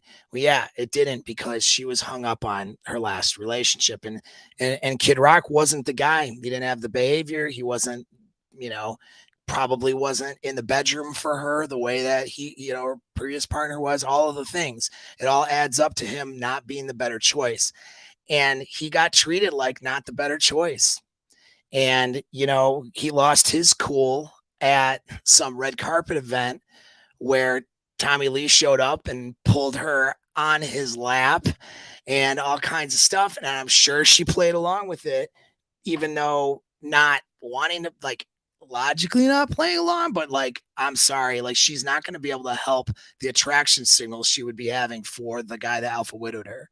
And he basically AMOG'd, Kid Rock. And then Kid Rock tried to fight him, and it was a whole incident back then. And they talk about that. But like, he's put himself in this scenario, and then she left him.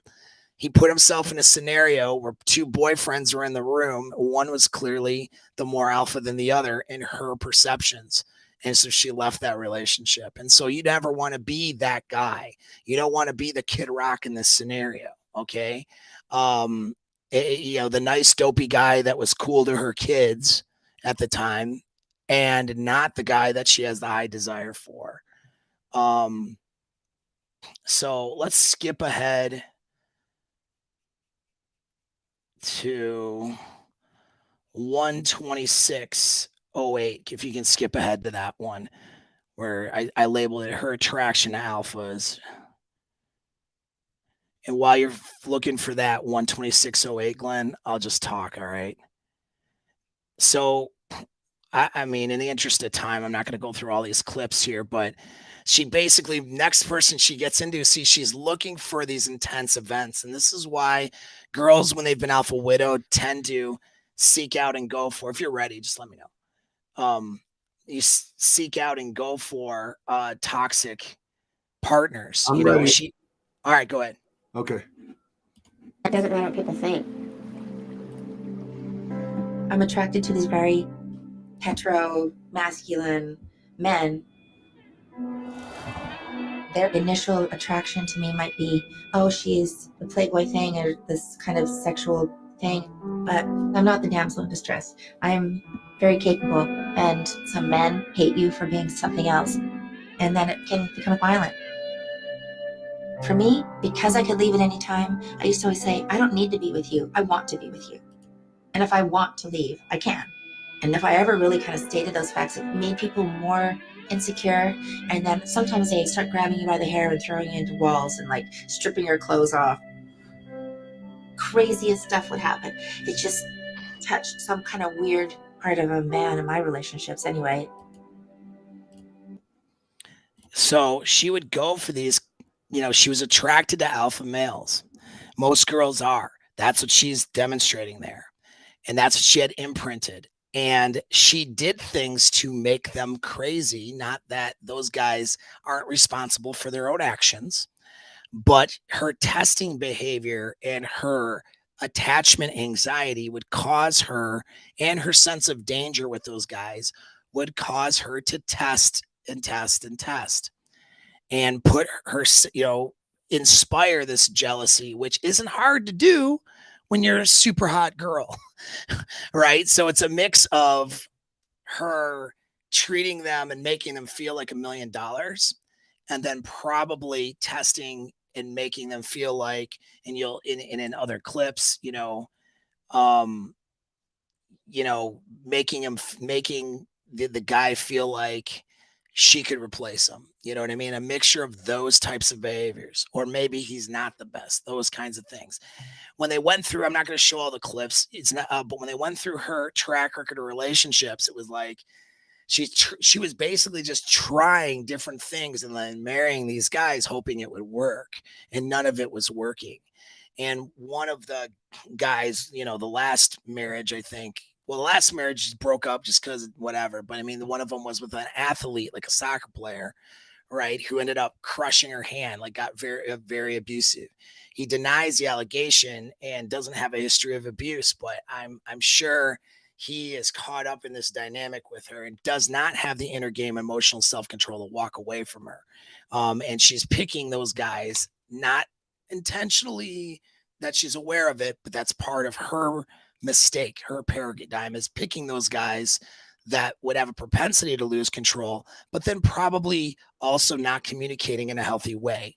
I can see evidence of her not being a healthy communicator in different scenarios that would cause anger in a partner, and so that's a red flag and something that, we need to watch for there. But as you can see, she's demonstrating what she's attracted to, and she's seeking now in her next relationships, she's seeking that high again, and she can't get it. All right, that's what you're seeing. So go ahead and go to 129.05 there, Glenn.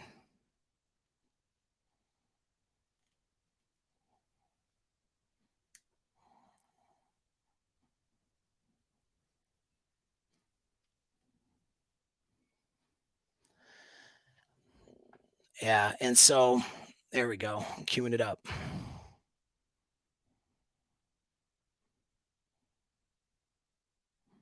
Rainbows.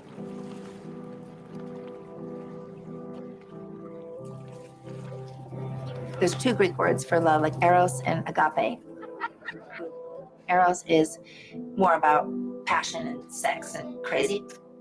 Agape is more commitment and supportive and that kind of love. And they're two different words where love is very conflicted. Robert A. Johnson says romantic love is not sustainable. And as soon as I read that, I was like, oh, this is the worst thing I've ever read. It's so disappointing. Why can't we live a romantic life every day? You want me to run it through towards the end? Gives me all The last minute and a half? Wait, don't move. Hold on. What do you? Please? No, you can, run it. Run it? Okay. Yeah, run the clip. I was just thinking about it upstairs. I was thinking, I mean, it's probably going to get me a lot of shit saying this, but I really loved your dad, like for all the right reasons, and I don't think I've ever loved anybody else.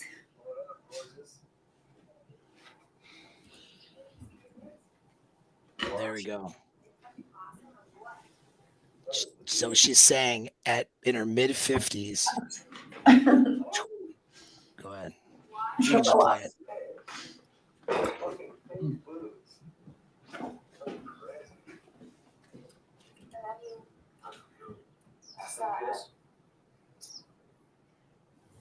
So in her mid 50s, she's saying, I don't think I've ever loved anyone else other than this guy. All right. And that's her admitting effectively to that alpha widow, that situation she's in, and that she can't be with anybody else, essentially. She's trying to figure it out. And that's the sad part. You see her, she's doing, her homework and trying to understand this stuff. She'll never watch this video. I'm not that popular, but maybe this would be helpful to her, if she were to watch it, because she's trying to understand it and trying to figure it out. And she's understanding the difference between eros and agape. I talk about the different types of love in another video using the Greek words. There's a lot more than just eros and agape, but and it's like, she's just like, why can't there just be this romantic love all the time? And she has this feeling of loss. The reality is, though, there can be, when you're in eros with somebody, you have to have both. Using her definitions, it's not just agape, but it's other, but you have to have the high desire coupled with the comfort. It's a balance, and you do that balancing act throughout the length of a relationship until it's, until you're both dead. In theory, if you want a relationship that'll last a long time, want to maintain a commitment, okay, you have to have eros, or else you're just settling for your friend. All right. Now, if you're 80 years old and you're settling for a buddy to go hang out with as you grow old and do old people stuff, good for you. Like, I'm not telling you what you need to do to be happy. All right. But most people, when they idealize the relationship that they want a peak level relationship. And they're not retired and in their old age and kind of just looking for somebody to not be alone with.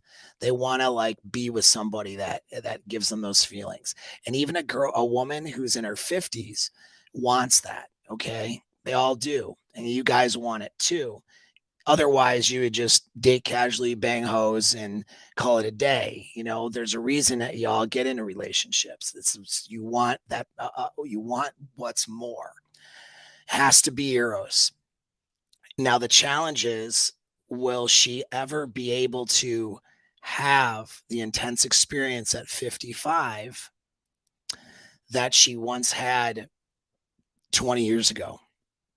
See, idealistically, the guy she had intense, if were to work out, the guy she has intense experiences with when she's in her 20s is the guy she stays with and is with when she's in her 50s. That's a woman's best prognosis, because a woman might think she's invincible and can have the world on a platter because she gets those signals from beta males and other women and the outside world. But the reality is, she ends up being alone. She either ends up being alone with a partner, and that guy is also now a casualty of her past experiences, right? Never there to achieve. No, it's unfair to the guy, right? Or she's just alone. And that's what you see her struggling with in this movie. And she's not unattractive. Pamela Anderson is a very attractive woman, but she's in her mid 50s. She's not the Pamela Anderson who was in her 20s doing Playboy, That's just the way the life is. Now, here's the thing about it. And this is where guys have more opportunity. It's not just that. Some guys will say, well, why doesn't she just have Tommy back? Why, if he's the guy, why not? Well, not to say I don't know what's going on with him. He might, I don't know what is in his head, but the chances are is he wouldn't go back to her. That's the real tragedy about it. When she walked away from him, which was his own damn fault for being abusive, I don't blame her for walking away from him. Okay. But that decision put her on a pathway to where she would never get him again. Because right now, I forgot her name. I'm gonna like look up her name. Okay. But who is Tommy Lee hooked up with now? That's who I'm looking up. She's a hot chick in her like mid 30s, but she looks like she's some Instagram personality, super hot in like her mid 30s. Let's see if this says right here.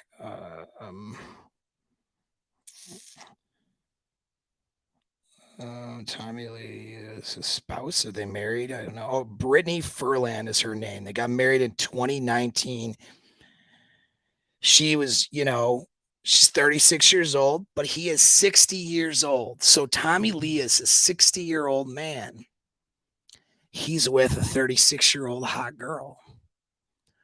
Why is he going to go back to a woman who basically didn't, had her part in that breakup too? Even though he did the wrong thing and did wrong things, she had her part in that, the toxic elements of that relationship.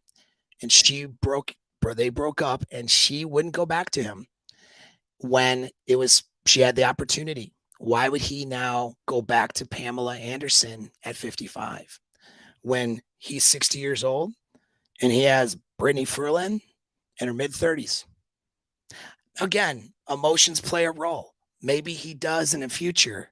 I don't know, right? Maybe she never, who knows? I don't know the particulars of it. But based on what I can see here, this is the thing. This is why guys can be lucky. If you maintain your attractiveness, it doesn't matter if you're in your 50s, if you're in your 60s, until you're so old that you don't care anymore. You can always get younger, hotter when you're attractive. And don't think, oh, it's only for celebrities. He is not an A-list celebrity like anymore. I don't know what lists are what. I don't know shit about Hollywood, but he is not in his prime of Motley Crue now at 60. You know what I mean? So he's not, but he's got money. He's got status, enough status. He's got, I mean, if they looks. came back and did a comeback tour, he would get a little bit of bump in celebrity status for sure. Bet. Oh, for sure. Oh yeah, sure, for sure. But he has his own band now too, right? And I don't know what they do, but yeah, he has his own thing. I mean, he's doing more producing these days. Okay. I've seen him in studio. He's okay, cool. Yeah. And so yeah, he's doing his thing, but he doesn't have to do anything. He doesn't have to be a frontline celebrity like he once was. He doesn't care. Why? He has everything he wants. And when you're a high status male and a high value alpha male, you can replace the girl. I say replace because that's a stupid way of saying it, because human beings are individuals, right? You never replace one human being from another, okay? But he can get somebody else as a man. Men are not hypergamous, so he can link up with somebody else that's hot enough and good enough and makes him happy and just be happy. Once he's moved on from that past relationship, never look back. I'm sure he cares about Pamela Anderson. I'm sure they're on good terms at this point. It seemed like they were. I'm sure he cares about her as a human being. But there's no, I highly doubt he will ever trade his 36-year-old, very hot wife in now for his ex-wife who's 55, 56. That's the tragedy. And when we talk about, when the internet memes and Twitter talks about how women are alpha widowed and women hit the wall, that's what they're talking about. That's what they mean. And women hate this reality, but ignoring reality isn't going to change the consequences of reality. It's sad. It's sad that women ignore the reality, and it's not all their fault, because a bunch of loser men that just want to placate to them ignore it too. There's all of the resource and evidence to tell them the opposite of what I'm saying right now, and it's all wrong, and it's all setting them up for failure. It sets them up for failure because it doesn't, like, when Pamela Anderson first broke up with him, she didn't need to go back to him. But she had a period of time where she needed to be making better relationship decisions for herself and having better self-awareness, because the fact of the matter is age is putting her in a decline. And this is the consequence. When women don't figure their shit out and they've been alpha widowed, they don't figure out how to pick a good partner that can be the new contextual alpha for them. They lose the opportunity. The chances of her meeting a guy that instills and inspires high emotion for her and that eros for her in the way that Tommy Lee did 20 some years ago for her, it's very low now. And that's the tragedy. That is the alpha widow story. Let's play that last clip there, Glenn. 131:28.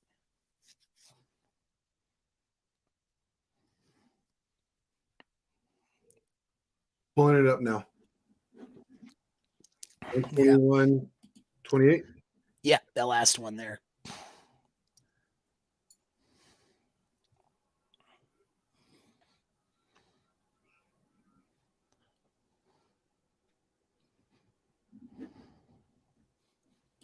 They're getting there. You mean 131:28?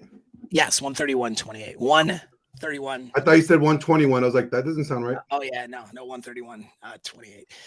This is Glenn has a difficult task of finding it on the Netflix special. We weren't able to clip this up for copyright reasons, so bear with us, audience.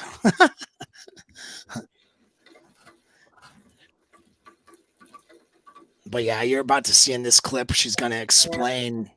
I'm in my bathtub. I think what it all comes down to is that I never got over not being able to make it work with the father of my kids. And even though I thought I could recreate a family or fall in love with somebody else, it's just not me. So I think that's probably why I keep failing in all my relationships. And my parents, I think, were wild and crazy and madly in love and made stupid decisions and hurt each other and hurt us.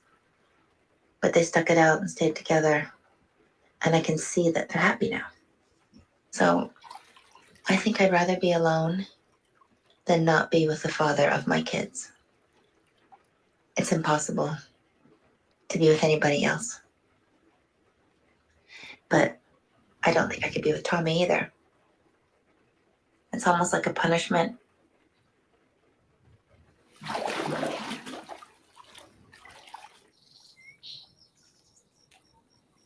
Yeah. Here she is, after another divorce, trying to move on with her life. Yeah, okay. I think that was it. Okay, yeah, so she articulates it very well here. The dilemma that women deal with and go through. And you guys just need to understand it for your own purposes of understanding women. You know, if you don't care about understanding women, then I guess don't date them, don't have sex with them, don't be with them, right? Like that's up to you. But it's useful to understand this stuff and actually have compassion for it. It's very sad, right? Because no one prepped her for this. No one told her this would be the results. I mean, she's doing a Netflix special how many years later where she has to, she's admitting on camera that she can't be with anybody else. But she can't be with the guy either. And that is the alpha widow dilemma. Now, is she doomed? It's kind of up to her in some ways, but the odds are against her. The answer is for her to be able to find a intense relationship and create that intensity in a way that supersedes 20 some years ago with a guy that she can perceive as better than that previous partner. I can't say whether that's possible or not, right? Like it happens. It can happen, right? Because it's contextual. But, you know, she has an uphill battle and a challenge. So she's either having to figure out how to deal with being alone, which, is a challenge. It's not something that she dreamed about. That's for sure. Not something she wanted, and find value in her life in other ways, which is healthy and good. Right. But, or when she meets somebody, she's going to try to make better decisions. But now this is literally the too little, too late scenario. Okay. And again, I've had women in consults who are in their 50s and 40s, and I've gotten them to be able to have success. And so it's not impossible. But God, they really, for that chick, she really needs to find the right, person or source for advice, which is very difficult because people don't know shit out there, including the doctors and the PhDs and the experts. And they don't know the things I'm talking about, and that even a lot of you guys just watch casually know. There's some missing pieces for them. And it's like they have to be able to find the best way of pursuing a solution, and nobody's guiding her for sure. So she's probably, this is what being alpha widowed looks like. It's not something where we laugh and make a meme out of her. You know what I mean? It's tragic because there's nothing wrong. Like, she seems like a good human being. She's not somebody where, you look at her and you go, she's a piece of crap or something, right? Like, good. I'm glad this happened to her. Like, that's not really what, I think most people get when they hear her talk or in an interview or anything like that. And she's a celebrity, so, there's more attention. But I mean, take that celebrity status out. I mean, this is your average girl too, has gone through her own version of this when she finds herself single at 40 or 50. And this is why women, as well as some dudes who don't understand, wonder why I would just date women in their 20s. It's not because I wouldn't date a woman in her 40s. There's plenty of hot women in their 40s. I never put an age limit on things. But what I did put on was a standard for how I was going to be treated. And a lot of these women in their 40s or in the dating market, they're bitter. They're pissed off about things that have happened to them in the past. They see themselves as victims because they can't understand or take any personal responsibility for their role in it. And they don't show up as attractive, good people to be around. I don't mean looks wise. I mean behavior. So if I have somebody who's going to be bitchy and difficult to be with, I'll take a 22-year-old that's bitchy and difficult to deal with versus a 42-year-old all day. The 42-year-old has to show up and be the better option by her behavior and be hot enough for me to say, yeah, because as a guy and as us men, it's not all about, that superficiality when you start to get deep into a relationship. And so that's why a lot of guys who have the ability, the status, end up hooking up with younger women. Okay.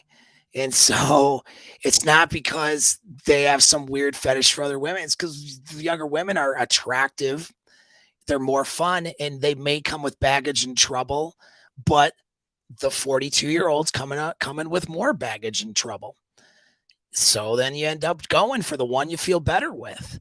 And for a lot of these guys, it ends up being a younger chick. So if you're, the older women who are that post-wall woman, maintain your attractiveness and be attractive as possible, but also doing that in their behavior. That's, if you guys end up picking a girl who's 35, 45, whatever, you want to pick somebody who's overcome her issues, traumas, and can show up and be in your frame, can surrender to the relationship, be a good partner, and who takes that maturity that of lessons she's learned over the years and brings that as an asset to the relationship. Don't pick some girl who's bitchy and pissed off because the toxic relationship made her bitter from her younger years, and she's someone who's looking for that intense, EROS experience that she can never have anymore. And then she's written you off as the person to be able to have it with. Don't go with that person. I'm not saying Pamela Anderson's that person either, by the way, but that's a lot of what's in the dating market. All right. So that is a lot of lessons that you can take from this. But again, Tommy is 60 years old with a hot ass chick in her mid 30s. I mean, he has a sense of loss, I'm sure. And I'm sure he has huge amounts of guilt from how that went down in his behavior. I think that he would have that. You know what I mean? If I don't get a sense that he's some psychopath who wouldn't feel guilty about his behavior. But, you know, a better answer for her would have been to work this thing out, probably, if he was capable of it. I don't know if he was, right? First thing would be not to get into it in the first place. The attractive, hot guy that you're find yourself, that you're worried that you're going to fall for, who has all the red flags, girls shouldn't be with that guy. And if girls are telling you that that's their ex-boyfriends, that's a red flag for you. Doesn't mean not to pursue, just means to be aware. Okay. And then make it work. Do your best. When the lesson for women, but it's a lesson for you men to observe too, is to do your best to make it work. Don't listen to the world that's going to push you into 55 years old in an alpha widow dilemma that Pamela Anderson's in right now, having to pick up the pieces. That advice that you don't need that, you don't need to put up with that. All the women out there who have their own bullshit and are idiots, just like anybody else is an idiot. And the guys that are like, you can do better, girl, you don't need that. Everybody's going to tell women they can do better, they can do better, they can do better. Until you're 55 years old and you didn't do any better. The lesson is to fucking work it out. Her parents, in that quote, she quotes her parents and she looks at that like, but they made it work. They stayed together. Her parents didn't have the communication skills. Her dad had anger issues, was toxic. She probably was, the mom was probably toxic too. But you know what mom did? She stuck it out. And now she's in her old age, still married, and they're in love with each other. And they cover that in this thing. All of that toxic stuff, by just sticking it out, calm down. And they learned, they forced themselves without the resources. They didn't have my channel. They didn't have good resources for communication. They didn't have Luca, go watch that, learn how to communicate better with your partner. They didn't have all this stuff. And they just forced themselves not to leave the relationship because they had the desire and work out the toxicity. And that guy had his abusive streaks too. And again, I'm not saying a woman should put up with abuse. I'm not saying put up with it, but I'm saying do your best. That should be the woman's imperative. When she finds a guy that's that contextual alpha for her, the best she's done and the best she thinks she'll do. And that's in the EROS feeling. That's in the bedroom specifically. Okay. Fucking do your best to make it work. Don't just walk away and don't listen to all of these idiots that are going to tell you, you go, girl, you're pretty, you're hot. You can get whatever you want at 35, 40, 50. No, you can't. All right. The guy, what's Tommy's consequence? He's with a hot 36-year-old. Had she never left that relationship, I don't know what would have happened. But there's a high chance they maybe would be together, because when a guy has that emotional attachment, he sees his wife differently or his girl differently. So when they turn 55 and 60, he still sees her with that marriage goggles, we call it, that skewed perception of seeing her as hot and being as attracted to her as she was when she was in her 20s. even though as long as she didn't decline so badly and get super obese or any of that, you know, she's a pretty elegant 55-year-old woman. He's not kicking her to the curb most of the time. Most guys, we see that, right? And so that's, you know, but once that attachment's broken, when he spent 6 months in jail, got out, got back out there, the groupies and the vagina threw themselves at him. He was over the attack, and he still was attached to her for a few years.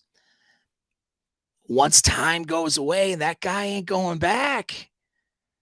He's not going back. You have a window of opportunity to work it out, and he ain't going back. Now, for you men, your imperative is to watch for these signs and don't be the second place guy. Don't be the Kid Rock. All right. You know, trying to make up for her past. Just don't fucking do the relationship. Period. Find a girl who sees you as that top tier guy and who's also capable and willing to want to work it out when things get hard, because relationships are sometimes hard, and they will get hard. And you want somebody that has high desire for you to want to stick around. And that concludes our show. I don't know if we had any super chats, Glenn, but if there's no supers, we're going to sign off. Okay. What do you got for me, buddy? I just sent a message out to everybody to get their questions in. Oh, okay. We have one, no super chat. It's not a super chat, but Young Villain does ask, thoughts on taking a financial risk and moving out of your parents' house, or saving at home, but living with limitations? Well, I think that's a decision you have to make, because it's a decision based on what limitations that you're dealing with. I will say this though, it's a catchy question. Some guys will live at home, and then that becomes that reason or excuse for them not to step outside of the comfort zone that they're in, and they never make the money that they should make to allow them to move out. Like, you know what I mean? Like they expect, you know, well, I'll live here and save money, but then they're not really saving money. You know what I'm saying? And then they're not really increasing their income and in doing the things they need to do, because there's no pain. You know, the pain is not great enough. They hate living at home, but the comfort's there. So if you can experience some pain and force yourself out, as long as you're not going to be catastrophically destroying yourself in doing so, being broke and poor and having pain is one of your best motivators to doing better. All right. That said, you could stay home if the limitations aren't too great, but then I recommend you put a timeline on it and you create as much pain as you can in your head, all right, to not meeting that goal, so that you have the discipline to put a fire up your ass and to do what it takes. All right. Because if you're too comfortable, you won't do what it takes. That's not your fault. That's everybody. That's me included. The reason why guys are driven and motivated is because they know how to be uncomfortable. This generation of people that are turning 18, 19, 20 today don't know how to handle discomfort. That's why they cry and protest in the streets over nothing. All right. So how you handle discomfort and your ability to handle discomfort, your comfort with discomfort, is going to greatly influence the level of success you can have in life. Yeah, there's a balance. You don't want to screw yourself over, but, you know, dealing with, you want to be able to have enough discomfort to motivate yourself. Very motivated, disciplined people will create discomfort, even artificially, just up in here, so that they have a fire up their ass to do stuff, you know? So when there's no external forces to create discomfort for you, you do it up here. So if you can create discomfort in your head and set a timeline, in 6 months, I'm out of my parents' house. Do that. Okay. But if you can't do that, you just know you, and that's not a slight on you. You're probably a young guy, obviously. And so you just haven't built those muscles up. You're not there yet. If you know, if I'm going to live with my parents, I'm going to be fighting with my parents and, breaking some curfews and rules and not getting ahead and probably spending too much money and not working what thinking my way around this problem. If I stay in this environment, I'm going to stay the same. If you know that about yourself, get out and then suffer the consequences of being poor and broke and uncertain, but that those consequences are going to inspire you to do better. All right. So the answer is either way, but you have to decide what is going to create enough discomfort for you to put the fire up your ass to get what you want without any hesitation whatsoever, and you're not taking failure as an answer, right? You're doing it.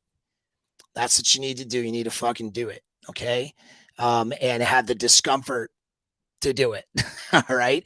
But not so much discomfort and uncertainty that you create this deficit for yourself that you can't crawl out of. You see the difference? You're not burning so many bridges for yourself and putting yourself in such a financial and deficit that you'll never get out of it either. That's where it's balanced.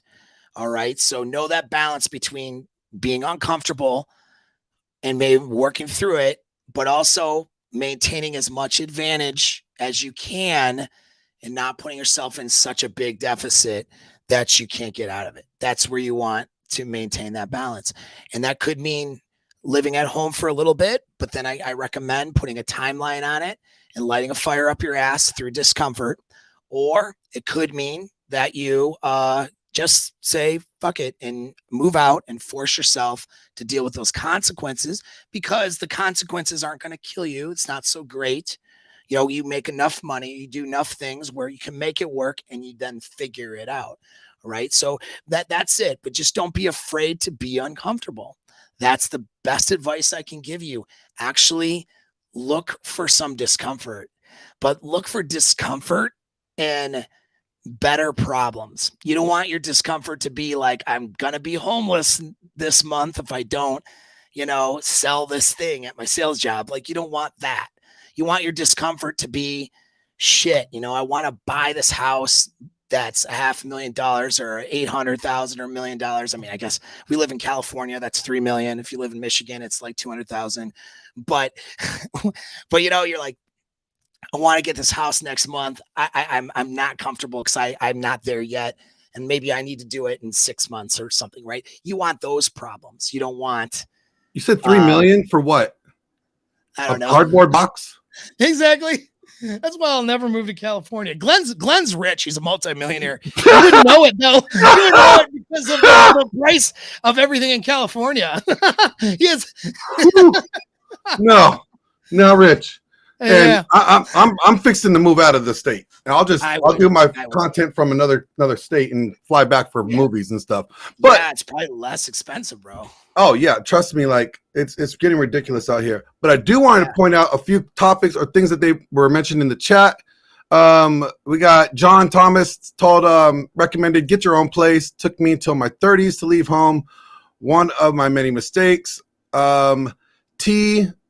Tizette says your own car can also be a good short to midterm option until you are ready to move out.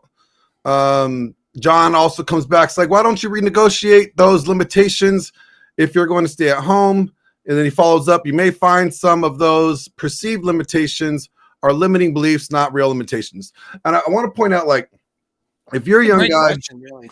Yeah, if you're a young guy and you're like at home, like, you got to get past like the pride aspect because you're young, right? And you want your own space. You see your friends have their own space. Their girlfriends get to go over their apartment. Your girlfriend can't come over or she has to leave by 10 o'clock. You kind of feel like you're not able to keep up with the Joneses, right? There's a bit of that. Well, and you can just work here. I mean, if it's about the girls, it shouldn't be. I'll say you can work your way around that with, less, low cost hotel rooms, and she has her place, and you can And work car it out. sex, like, man, Yeah, car sex, public sex, all work that good sex. stuff. Yeah, it's a lot of fun. But the thing is, it doesn't need to affect your game. Trust me, I've been down that road. no, and it can be as simple as this. Like, what's your goal? If you're staying at home to save the money to, for a long-term investment, like you're buying a house, like as you said, or you want to pay off your debt, that's another great option. But know what the goal's for, and don't be negative, or don't look negative on yourself if you're at home for a specific reason. Understand that it's only for a short term, and then once you are able to move out and have a harem like Paul. Yeah, right. Yeah. But that's the last question. I don't have any more questions coming in or no super chats. So, sir, it's all up to you. All right. Well, we'll sign off on that. Thanks, everybody, for coming on the show. And make sure you're hitting that subscribe button, and hit me up privately if you want to do some work with me with my mastermind group. And up and coming will be some more courses and things like that. So stay tuned for that over the course of the next couple weeks. That's it. I'm out. Go ahead and kill it, Glenn.